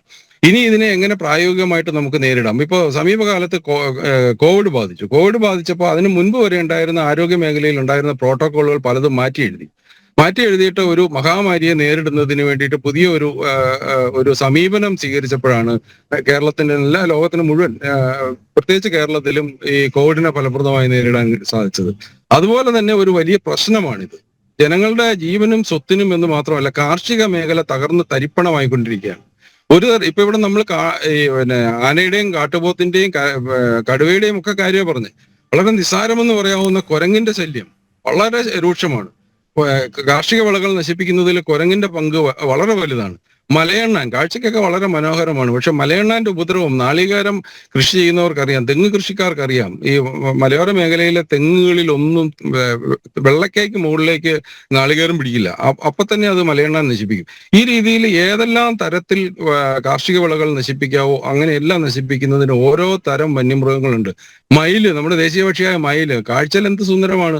ഈ മയില് പറന്നിറങ്ങി നാട്ടിലേക്ക് വന്നു കഴിഞ്ഞാൽ അതിനെ കൊണ്ടുള്ള ഉപദ്രവം എന്തെല്ലാമാണ്. അപ്പൊ ഇത്തരത്തിലുള്ള എല്ലാ വന്യമൃഗങ്ങളും ജനവാസ മേഖലയിൽ ഇറങ്ങി ഒന്നല്ലെങ്കിൽ മറ്റൊരു തരത്തിൽ മനുഷ്യനെ ഉപദ്രവിച്ചുകൊണ്ടിരിക്കുമ്പോൾ സമയബന്ധിതമായ തീരുമാനങ്ങൾ ഉണ്ടാവണം. ഇപ്പൊ എനിക്ക് തോന്നുന്നു ഒരു 6 മാസം മുൻപ് കേരള വനം വകുപ്പ് കുരങ്ങിന്റെ ഉപദ്രവത്തിൽ നിന്ന് കുരങ്ങിനെ എങ്ങനെ പ്രതിരോധിക്കാം എന്നതിന് ഒരു ആക്ഷൻ പ്ലാൻ തയ്യാറാക്കുന്നതിന് തീരുമാനിച്ച് വനം വകുപ്പിന്റെ വെബ്സൈറ്റിലും അത് പ്രസിദ്ധീകരിച്ചിട്ടുണ്ട്. എന്തായി? ഈ 6 മാസം കൊണ്ട് അതിന്റെ ആക്ഷൻ പ്ലാനിൽ എന്തെങ്കിലും ഒരു ചെറുവിരൽ അനക്കാൻ സാധിച്ചോ? ഈ കെടുകാര്യസ്ഥത തന്നെയാണ് ഇവിടുത്തെ പ്രശ്നം. അതിന് രാഷ്ട്രീയം. ഇപ്പൊ വേറൊരു കാര്യം ഇവിടെ എടുത്തു പറയാതിരിക്കാൻ നിവൃത്തിയില്ല. കേരളത്തിൽ ഇപ്പോൾ സാധാരണക്കാരായ ജനങ്ങളില്ല. കേരളത്തിലുള്ളതെല്ലാം രാഷ്ട്രീയക്കാർ. ഏതെങ്കിലും രാഷ്ട്രീയത്തിന്റെ ഞാൻ അതിന് ശരിയായ പേര് പറഞ്ഞ അടിമകൾ എന്ന് പറയേണ്ടി വരും. ആ രാഷ്ട്രീയ അടിമത്തം കാരണം ഒരു പ്രശ്നത്തെ സമീപിക്കുമ്പോൾ തന്റെ പാർട്ടിക്ക് അല്ലെങ്കിൽ തന്റെ നേതാക്കന്മാർക്ക് നോവരുത്. ഞാനൊരു അഭിപ്രായം പറഞ്ഞാൽ എന്റെ നേതാവിന് നോവരുത് എന്നുള്ള രീതിയിലാണ്. ഞാൻ ചത്താലും കുഴപ്പമില്ല, അല്ലെ എന്നെ വന്യമൃഗങ്ങൾ ആക്രമിച്ചാലും കുഴപ്പമില്ല, എന്റെ നേതാവിനും എന്റെ പാർട്ടിക്കോ ദോഷം വരരുത് എന്നുള്ള രീതിയിൽ ഇതിനെ സമീപിക്കുന്നത് കൊണ്ടാണ് കുഴപ്പം. അതേസമയത്ത് ജനകീയ പ്രശ്നങ്ങളിൽ ജനങ്ങൾ ഒറ്റക്കെട്ടായിരുന്നു. ഞാനൊരു ഉദാഹരണം പറഞ്ഞല്ലോ, അവിടെ എല്ലാ രാഷ്ട്രീയ പ്രവർത്തകരും ഉള്ള എല്ലാ രാഷ്ട്രീയ പാർട്ടിക്കും പ്രവർത്തകരുള്ള നേതാക്കന്മാരുള്ള ഒരു നാടാണ്. ആ നാട്ടിലെ കക്ഷി രാഷ്ട്രീയത്തിന് അതീതമായി നിന്നപ്പോ ചെറിയൊരു പ്രദേശത്തെ കാട്ടാന ശല്യം നിയന്ത്രിക്കാൻ, അത് എന്നേക്കുമായി അവസാനിപ്പിക്കാൻ ആ നാട്ടിലെ ജനങ്ങൾക്ക് സാധിച്ചെങ്കിൽ, ജനങ്ങൾ ഒറ്റക്കെട്ടായിട്ട് നിന്നാൽ ഏത് ഭരണകൂടവും ഉണർന്നു പ്രവർത്തിക്കും. നിലവിൽ ഇവിടെ ആരോ സൂചിപ്പിച്ചതുപോലെ ഈ വകുപ്പുമായി യാതൊരു ബന്ധവുമില്ലാത്ത അതിനെ സംബന്ധിച്ച് ഒരു ധാരണയും ഇല്ലാത്ത ഒരു മന്ത്രിയാണ് ഇന്ന് കേരള വനം വകുപ്പ് ഭരിക്കുന്നത്. കേരള വനം വന്യജീവി വകുപ്പിന്റെ തലപ്പത്തിരിക്കുന്നത് എന്നുള്ളതാണ് ഏറ്റവും വലിയ പരാജയം. കാരണം ഞാൻ ആദ്യം പറഞ്ഞതുപോലെ കേരളത്തിന്റെ ഒരു 30% വരുന്ന ഭൂപ്രദേശത്തിന്റെ അധിപന്മാരാണ് വനം വകുപ്പ്. അതായത് കേരളത്തിന്റെ 1/3 ഭാഗത്തിന്റെ സർവാധികാരികളാണ്. അവിടെ യാതൊരു ഇടപെടലിലും മറ്റൊരു വകുപ്പുകൾക്കും കടന്നു കയറാൻ കഴിയില്ല. ആ 30% എന്ന് പറയുന്നത് ഭരിക്കുമ്പോൾ ആ ഭരണം കൊണ്ട്, അല്ലെങ്കിൽ ആ 30% കൊണ്ട് ജനങ്ങൾക്ക് ഉണ്ടാവേണ്ട ഗുണത്തിന് പകരം അത് ദോഷമായി മാറുമ്പോൾ അതിനെ എങ്ങനെ പ്രതിരോധിക്കാമെന്നതിന് തക്കതായ നയരൂപീകരണം കാലത്തിനനുസരിച്ച് കാലം മാറുന്നതിനനുസരിച്ച് കോലവും കേട്ടു. ഇപ്പോ കഴിഞ്ഞ 10, 50, 30 വർഷങ്ങൾക്ക് മുൻപുണ്ടായിരുന്ന മനുഷ്യനും വന്യജീവികളും തമ്മിലുള്ള അന്തരവും സംഘർഷവും അല്ലല്ലോ ഇപ്പോൾ ഉള്ളത്. അതുകൊണ്ട് തന്നെ പുതിയ കാലത്തിനനുസരിച്ചുള്ള പുതിയ നയസമീപനങ്ങൾ ഉണ്ടാകണം. അതിന് കക്ഷി രാഷ്ട്രീയത്തിന് അതീതമായിട്ടുള്ള കൂട്ടായ ഒരു അന്വേഷണം ആവശ്യമുണ്ട്. അനുഭവങ്ങളിൽ നിന്ന് പാഠം ഉൾക്കൊള്ളണം. എങ്കിൽ മാത്രമേ ഇതിന് എന്തെങ്കിലും ഒരു പരിഹാരം ഉണ്ടാക്കാൻ കഴിയുള്ളൂ. പിന്നെ വനമേഖലയിൽ അല്ലെങ്കിൽ വനാതിർത്തിയിൽ താമസിക്കുന്ന കർഷകരെ സംബന്ധിച്ചിടത്തോളം അവർക്ക് വന്യജീവികളെയൊക്കെ പ്രതിരോധിക്കാൻ അറിയാവുന്നവർ തന്നെയാണ്. അവരെന്തുകൊണ്ട് അതിനെ അങ്ങനെ കടന്ന കൈയിൽ പ്രതിരോധിക്കുന്നില്ല എന്ന് ചോദിച്ചാൽ അത് ഈ നാട്ടിലെ നിയമ സംവിധാനങ്ങളോടുള്ള ബഹുമാനം കൊണ്ടാണ്. പക്ഷെ അതൊരു ബലഹീനതയാണ് എന്ന് സർക്കാരും അല്ലെങ്കിൽ ബന്ധപ്പെട്ടവരും കരുതുമ്പോഴാണ് കൂടുതൽ സംഘർഷം ഉണ്ടാകുന്നത്. അതേസമയം അവരെ ജീവികളുടെ ആക്രമണം മൂലം അവശത അനുഭവിക്കുന്ന ജനങ്ങളെ കൂടി വിശ്വാസത്തിൽ എടുത്തുകൊണ്ട് അവരുടെ കൂടി പങ്കാളിത്തത്തോടെ ഇപ്പൊ RRT എന്ന് പറഞ്ഞൊരു സംവിധാനം, RRT എന്ന് പറയുന്ന പല സ്ഥലങ്ങളിലും ഈ RRT രൂപീകരിച്ചിട്ടുണ്ട്. പക്ഷെ RRTക്ക് വാഹനമില്ല, വാഹനം ഉള്ളിടത്ത് ഇന്ധനമില്ല, ഇന്ധനം ഉള്ളിടത്ത് ടയറില്ല. പല അനുഭവങ്ങളുണ്ട്. ഞാൻ വേണം സ്പെസിഫിക് ആയിട്ട് എവിടെയാണ് ഈ അനുഭവങ്ങൾ എന്നൊക്കെ പറയാം. ഈ സമീപകാലത്ത് വളരെ പെട്ടെന്ന് നമ്മൾ ദേശീയപാത 183 കുട്ടിക്കാനത്തിന് സമീപം കാട്ടാന അടുത്ത സമയം ഒരു ആരുടെ ഓർമ്മയില്ല, അവിടെ താമസിക്കുന്ന ആരുടെ ഓർമ്മയിൽ അവിടെ മുൻപ് കാട്ടാന ഇറങ്ങിയതായിട്ട് അറിയില്ല. ഒരു സ്കൂൾ വിട്ടു വന്നപ്പോൾ സ്കൂൾ കുട്ടികളുടെ ഇടയിലേക്ക് ഒരു കാട്ടാന ഇറങ്ങി ഓടി വന്ന് വിഷ്വൽ മിക്കവാറും അതെല്ലാ ടെലിവിഷൻ ചാനലുകളിലും വാർത്തകൾ സംപ്രേഷണം ചെയ്തതാണ്. എന്തൊരു ദുരന്തം! വളരെ തലനാരിഴയ്ക്കാണ് കുറെ കുട്ടികൾ രക്ഷപ്പെട്ടത്. അല്ലെങ്കിൽ അത് കേരളത്തിലെ ഏറ്റവും വലിയ ദുരന്തമായി മാറുമായിരുന്നു. സ്കൂൾ വിട്ട് വന്ന സമയത്ത് ഒരു കാട്ടാന ആ മേഖലയിലേക്ക് പ്രത്യക്ഷപ്പെട്ടത്. ആ ആന അവിടെ ഇറങ്ങി തുടങ്ങിയപ്പോൾ മുതൽ വനംവകുപ്പിൽ നാട്ടുകാർ പരാതിപ്പെടുമ്പോൾ വനംവകുപ്പിൽ നിന്ന് കിട്ടുന്ന മറുപടി RRTക്ക് വാഹനമില്ല, വാഹനത്തിന് ഇന്ധനമില്ല. ഈ രീതിയിലുള്ള നിസ്സംഗതയാണ് ഞാൻ ആദ്യം മുതൽ പറയുന്നതാണ്. വനംവകുപ്പിന്റെ നിസ്സംഗത ഉന്നത തലങ്ങളിൽ താഴെ തട്ടിൽ ജോലി ചെയ്യുന്ന ഇപ്പൊ ഈ RRTയുടെ ഒക്കെ ഭാഗമായി ഫീൽഡിൽ വർക്ക് ചെയ്യുന്ന സാധാരണക്കാരായി ഇന്നിപ്പോ കടുവയുടെ ആക്രമണത്തിൽ പരിക്കേറ്റ ജയസൂര്യൻ അങ്ങനെ കണ്ടാണെന്ന് തോന്നുന്നത്. അതുപോലുള്ള സാധാരണക്കാരായ ഉദ്യോഗസ്ഥന്മാരാണ് ഇതിനകത്ത് ജനങ്ങളുടെ മുൻപിൽ കല്ലേറേറ്റ് വാങ്ങുന്നത്. പക്ഷെ അവരെന്ത് ചെയ്യാനാണ്? ഉന്നത തലങ്ങളിൽ നിന്ന് വരുന്ന നയ സമീപനത്തിന്റെ പരിണിത ഫലം, അതുകൊണ്ടുണ്ടാകുന്ന വൈഷമ്യങ്ങൾ നേരിടേണ്ടി വരുന്നത് ജനങ്ങളും ഈ താഴെത്തട്ടിലെ ഉദ്യോഗസ്ഥന്മാരുമാണ്. ഈ കാര്യത്തിൽ കുറച്ചുകൂടി ഉദാരമായ ഒരു സമീപനം ആവശ്യമാണ്. സങ്കീർണമായ നിയമപ്രശ്നങ്ങൾ പറഞ്ഞുകൊണ്ടിരുന്നാൽ ഇത് കൂടുതൽ കൈവിട്ട കളിയായി മാറും. അത്തരം കൈവിട്ട കളിയിലേക്ക് തന്നെയാണ് കാര്യങ്ങൾ പോയിക്കൊണ്ടിരിക്കുന്നത്. ശ്രീ S. ജയസൂര്യൻ, വീണ്ടും പഞ്ചാരക്കൊല്ലിയിൽ കടുവയുടെ സാന്നിധ്യം കണ്ടതായി ഏറ്റവും ഒടുവിലായി റിപ്പോർട്ടുകൾ വരുന്നുണ്ട്.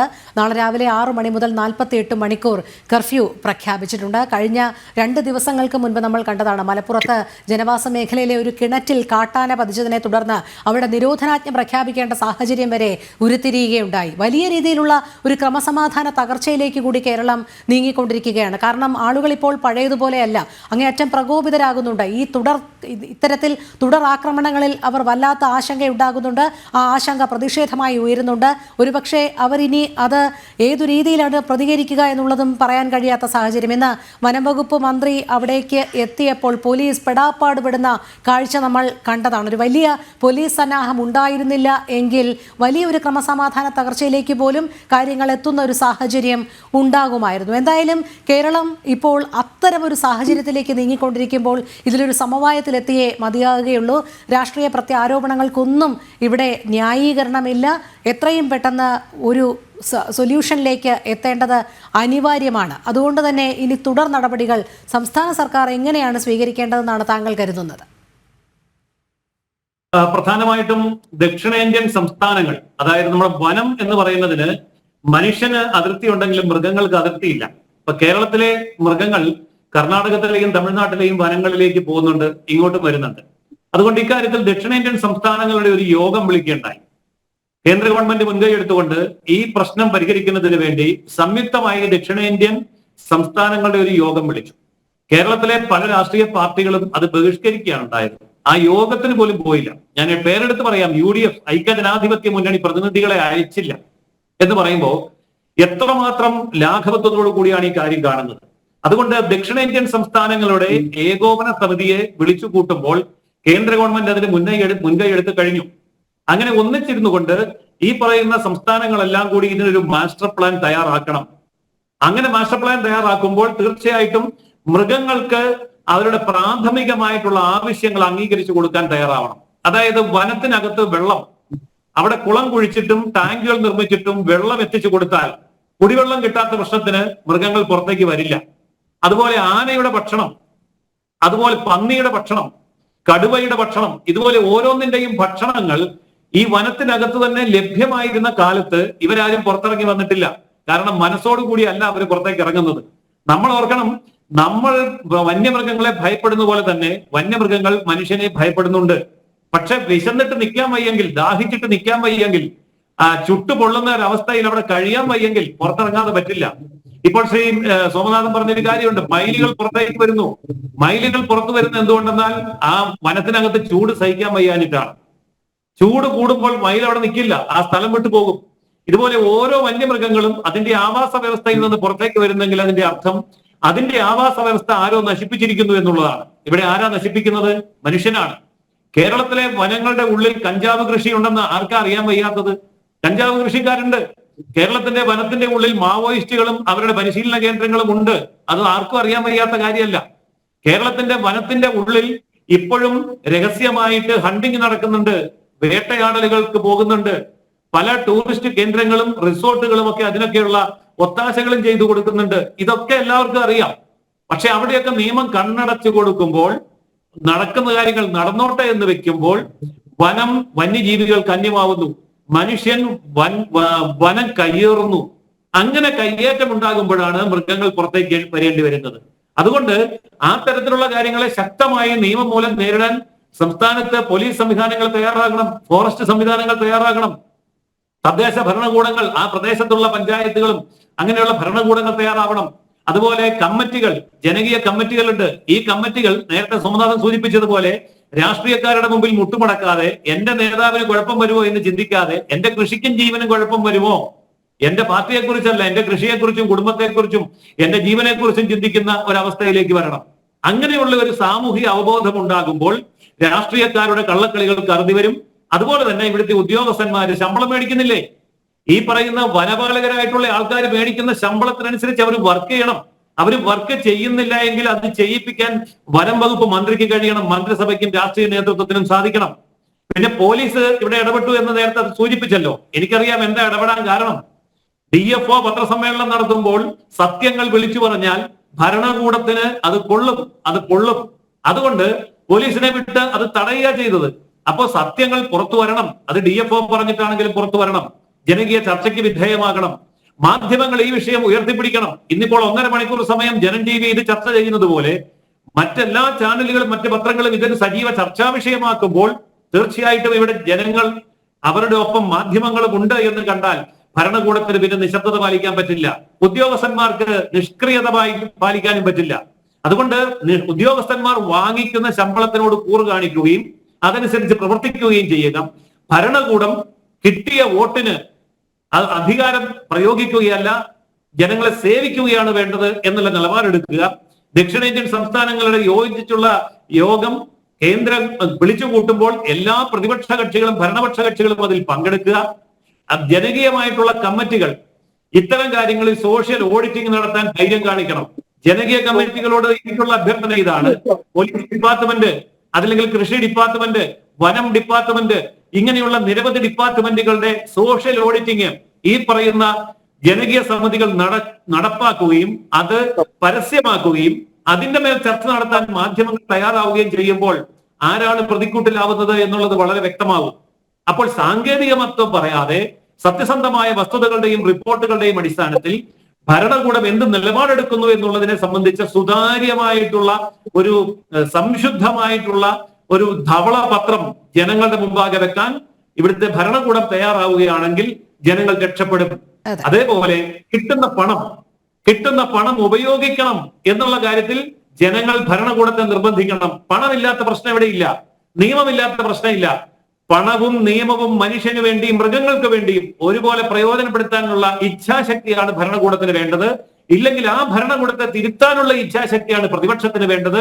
പ്രതിപക്ഷവും ഭരണപക്ഷവും ഒന്നിച്ച് കളിക്കുകയാണെങ്കിൽ, അങ്ങനെയെങ്കിൽ ഇവരെ രണ്ടുപേരെയും നേരിടാൻ ഇവിടുത്തെ ജനങ്ങളും ഇവിടുത്തെ മാധ്യമങ്ങളും മുന്നോട്ട് വരികയാണെങ്കിൽ ഈ പ്രശ്നങ്ങൾക്ക് പരിഹാരമുണ്ടാകും എന്നുള്ളതാണ് എന്റെ അഭിപ്രായം. ശരി, ശ്രീ സോമനാഥൻ, ഇവിടെ ശ്രീ ജയസൂര്യൻ ചൂണ്ടിക്കാണിച്ചതുപോലെ അനാവശ്യമായ ചില കൈകടത്തലുകൾ, കയ്യേറ്റങ്ങൾ ഒക്കെ നടക്കുന്നുണ്ട് എന്നുള്ളത് ഒരു യാഥാർത്ഥ്യം തന്നെയല്ലേ? വന അതിർത്തി, കൃഷിയിടങ്ങൾ, ജനവാസ മേഖല എന്ന് കൃത്യമായി തരംതിരിക്കാനാകാത്ത ഒരു സാഹചര്യത്തിലേക്ക് കാര്യങ്ങൾ പോകുന്നു. ചില ഇടങ്ങളിലെങ്കിലും ബോധപൂർവമായ കയ്യേറ്റം നടക്കുന്നുണ്ട്. അതിനൊത്താശ ചെയ്യാൻ രാഷ്ട്രീയ പാർട്ടികളുണ്ട് എന്നുള്ളതും കൂടെ ഇതിനൊക്കെ ഒരു കാരണമാകുകയല്ലേ? കയ്യേറ്റങ്ങൾ ഉണ്ടാവാം. കയ്യേറ്റങ്ങൾ ഈ പറഞ്ഞ രീതിയിലുള്ള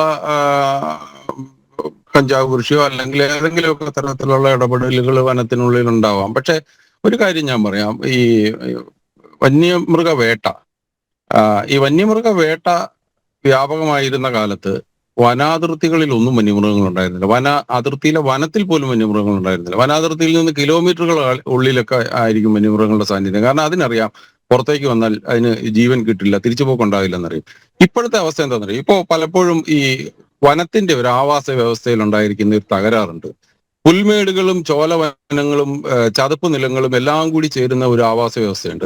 ഈ ആവാസ വ്യവസ്ഥയിലുള്ള ഇടപെടലുകൾ, അതാണ് പുൽമേടുകൾ പുൽമേടുകളായി നിലനിർത്തുകയും ചോലവനങ്ങൾ ചോലവനങ്ങളാകുകയും ചതുപ്പ് നിലങ്ങളായി നിലനിൽക്കുകയും ചെയ്താൽ മാത്രമേ എല്ലാ വിഭാഗത്തിലുള്ള വന്യമൃഗങ്ങൾക്കും നിലനിൽക്കാൻ പറ്റുള്ളൂ. ഞാൻ ഓരോന്നിനും എടുത്തു പറയുന്നില്ല. ഇപ്പൊ മാൻ വർഗത്തിൽ പെടുന്ന മൃഗങ്ങൾക്ക് പുല്ല് തിന്ന് മേഞ്ഞ് നടക്കണമെങ്കിൽ പുൽമേടുകൾ വേണം. ആ പുൽമേടുകളിൽ മരം വളർന്ന് ഇടതൂർന്ന മരങ്ങൾ വളരുമ്പോൾ ഇതാണ് വനം എന്ന സങ്കല്പത്തിലേക്ക് മാറിയാൽ പകരം പുൽമേടുകൾ ഇല്ലാതാവുമ്പോൾ മാൻ വർഗത്തിൽപ്പെട്ട മൃഗങ്ങൾക്ക്, മാന്, കാട്ടുപോത്ത് അതുപോലുള്ള സസ്യഭുക്കുകളായിട്ടുള്ള മൃഗങ്ങൾക്ക് തീറ്റ ഇല്ലാതെ വന്ന് അവർ പുറത്തിറങ്ങേണ്ടി വരും. ഈ ദാരിദ്ര്യത്തിൽ കഴിയുന്ന അല്ലെങ്കിൽ റേഷൻ കടയിൽ നിന്ന് മാത്രം ഭക്ഷ്യധാന്യങ്ങൾ വാങ്ങി കഴിച്ച് ജീവിക്കുന്ന ഏതെങ്കിലും ഒരു പ്രദേശം ഉണ്ടെന്നിരിക്കട്ടെ, ഞാനൊരു സാങ്കല്പികം, ആരെയും ആക്ഷേപിക്കാൻ പറയുന്നതല്ല. വളരെ പെട്ടെന്ന് ഒരു ദിവസം അവർ സൂപ്പർ മാർക്കറ്റിൽ എത്തിയാൽ എന്താവും എന്ന് പറയുന്ന പോലത്തെ ഒരു അവസ്ഥയാണ്. വനത്തിനകത്ത് കൊടിയ ദാരിദ്ര്യമാണ്. മൃഗങ്ങളെ സംബന്ധിച്ചിടത്തോളം അതിനാവശ്യമായ വെള്ളമില്ല, അതിനെ സ്വതന്ത്രമായി വിഹരിക്കാനുള്ള സ്ഥലങ്ങളില്ല, ഭക്ഷണമില്ല. ഇത് വനാതിർത്തി കടന്ന് നാട്ടിലേക്ക് ഇറങ്ങിക്കഴിഞ്ഞാൽ കർഷകൻ അധ്വാനിച്ചുണ്ടാക്കി വെച്ചിരിക്കുന്ന വാഴയായാലും നെല്ലായാലും തെങ്ങായാലും ആവശ്യത്തിലേറെ ഉണ്ട്. കുറച്ചുകൂടി അത്രയും തിക്കായിട്ടുള്ള വനമല്ല. വന്യമൃഗങ്ങളെ സംബന്ധിച്ചിടത്തോളം അതിന് സഞ്ചരിക്കാനുള്ള നല്ല പാതകൾ ലഭിക്കുന്നുണ്ട്. സ്വാഭാവികമായും ഇത്തരം ഇര മൃഗങ്ങൾ നാട്ടിലേക്ക് ഇറങ്ങുമ്പോൾ അതിനെ ഭക്ഷിച്ച് ജീവിക്കുന്ന മൃഗങ്ങളും കടുവ ഉൾപ്പെടെയുള്ള മൃഗങ്ങളും പിന്നാലെ നാട്ടിലേക്ക് ഇറങ്ങുന്ന സാഹചര്യം ഉണ്ടാകും. അപ്പൊ അതുകൊണ്ടാണ് ഞാൻ ആദ്യം പറഞ്ഞത്, വനത്തിനുള്ളിലെ ആവാസ വ്യവസ്ഥ നിലനിർത്തുന്ന കാര്യത്തിൽ, സംരക്ഷിക്കുന്ന കാര്യത്തിൽ പരാജയം സംഭവിച്ചിട്ടുണ്ടെങ്കിൽ അത് കയ്യേറ്റം കൊണ്ടായാലും ശരി, മറ്റേതെങ്കിലും തരത്തിലുള്ള ഇടപെടലുകളായാലും ശരി, കൃത്യമായി ഇടപെടാത്തത് കൊണ്ടാണെങ്കിലും ശരി, വനം വകുപ്പിന്റെ നയത്തിൽ വന്നിട്ടുള്ള മാറ്റം കൊണ്ടാണെങ്കിലും ശരി, അതിനാണ് ആദ്യം പരിഹാരം ഉണ്ടാകേണ്ടത്. അതിനിവിടുത്തെ വനാതിർത്തിയിൽ താമസിക്കുന്ന സാധാരണക്കാരായ അരയേക്കറോ ഒരേക്കറോ നാമമാത്ര ചെറുകിട കർഷകർ ഉത്തരവാദികളല്ല. വനത്തിനകത്ത് ആരെങ്കിലും കയ്യേറിയിട്ടുണ്ടെങ്കിൽ അതിന് ഈ പറയുന്നവർ ഉത്തരവാദികളല്ല. അവര് നാട്ടിൽ ഏലവും കാപ്പിയും കൃഷിയും കുരുമുളകും നെല്ലും ഒക്കെ കൃഷി ചെയ്ത് ഉപജീവനം കഴിക്കുന്നവരാണ്. അവരോട് കഞ്ചാവിന്റെ കഥ പറഞ്ഞിട്ട് ആരോ കയറി കഞ്ചാവ് കൃഷി ചെയ്യുന്നത് കൊണ്ടാണ് നിങ്ങളുടെ നാട്ടിലേക്ക് കടുവയും പുലിയും, മന്ത്രിയുടെ ഭാഷയെ പറഞ്ഞ സിംഹവും ഒക്കെ, കേരളത്തിൽ എവിടെയാ സിംഹം എന്ന് മന്ത്രിക്ക് മാത്രമേ ഉള്ളൂ, എന്തോ ആട്ടെ. അപ്പോൾ ഈ സിംഹമൊക്കെ ഇറങ്ങി വരുന്നു എന്ന് പറയുമ്പോൾ അതൊക്കെ ഒരു തരം തടിതപ്പലും രക്ഷപ്പെടലും മാത്രമാണ്. പ്രശ്നത്തിന് പരിഹാരമാണ് ആവശ്യം. പ്രശ്നമുണ്ടായി, അതിന് ഇനി പരിഹാരമാണ് ആവശ്യം. ആ പരിഹാരത്തിന് കൂട്ടായ ചർച്ച വേണം, യാഥാർത്ഥ്യ ബോധത്തോടുള്ള ചർച്ച വേണം. ഈ ഏറ്റെടുക്കുന്ന ഉത്തരവാദിത്തങ്ങൾ, അത് ഫെൻസിങ് തീരുമാനിച്ചാൽ അതിന് സമയബന്ധിതമായി നടപ്പിലാക്കാൻ പറ്റണം. നടപ്പിലാക്കുന്ന ഫെൻസിങ് ആയാലും ഡ്രഞ്ച് ആയാലും അത് മെയിൻ്റനൻസ് ചെയ്യുന്നുണ്ടെന്ന് ഉറപ്പുവരുത്തണം.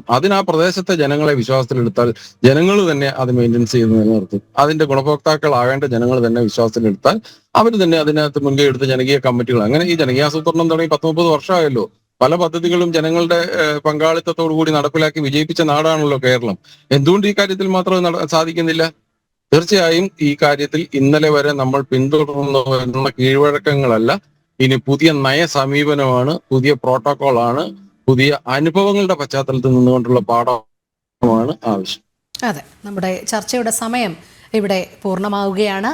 മനുഷ്യ വന്യജീവി സംഘർഷത്തിൽ ഇനിയെങ്കിലും സർക്കാർ സംവിധാനങ്ങൾ ഉണർന്ന് പ്രവർത്തിച്ചേ മതിയാകുകയുള്ളൂ. ജനം ഡിബേറ്റ് പൂർണ്ണമാകുന്നു. പങ്കെടുത്ത എല്ലാ അതിഥികൾക്കും നന്ദി. ഒപ്പം പ്രേക്ഷകർക്കും നമസ്തേ.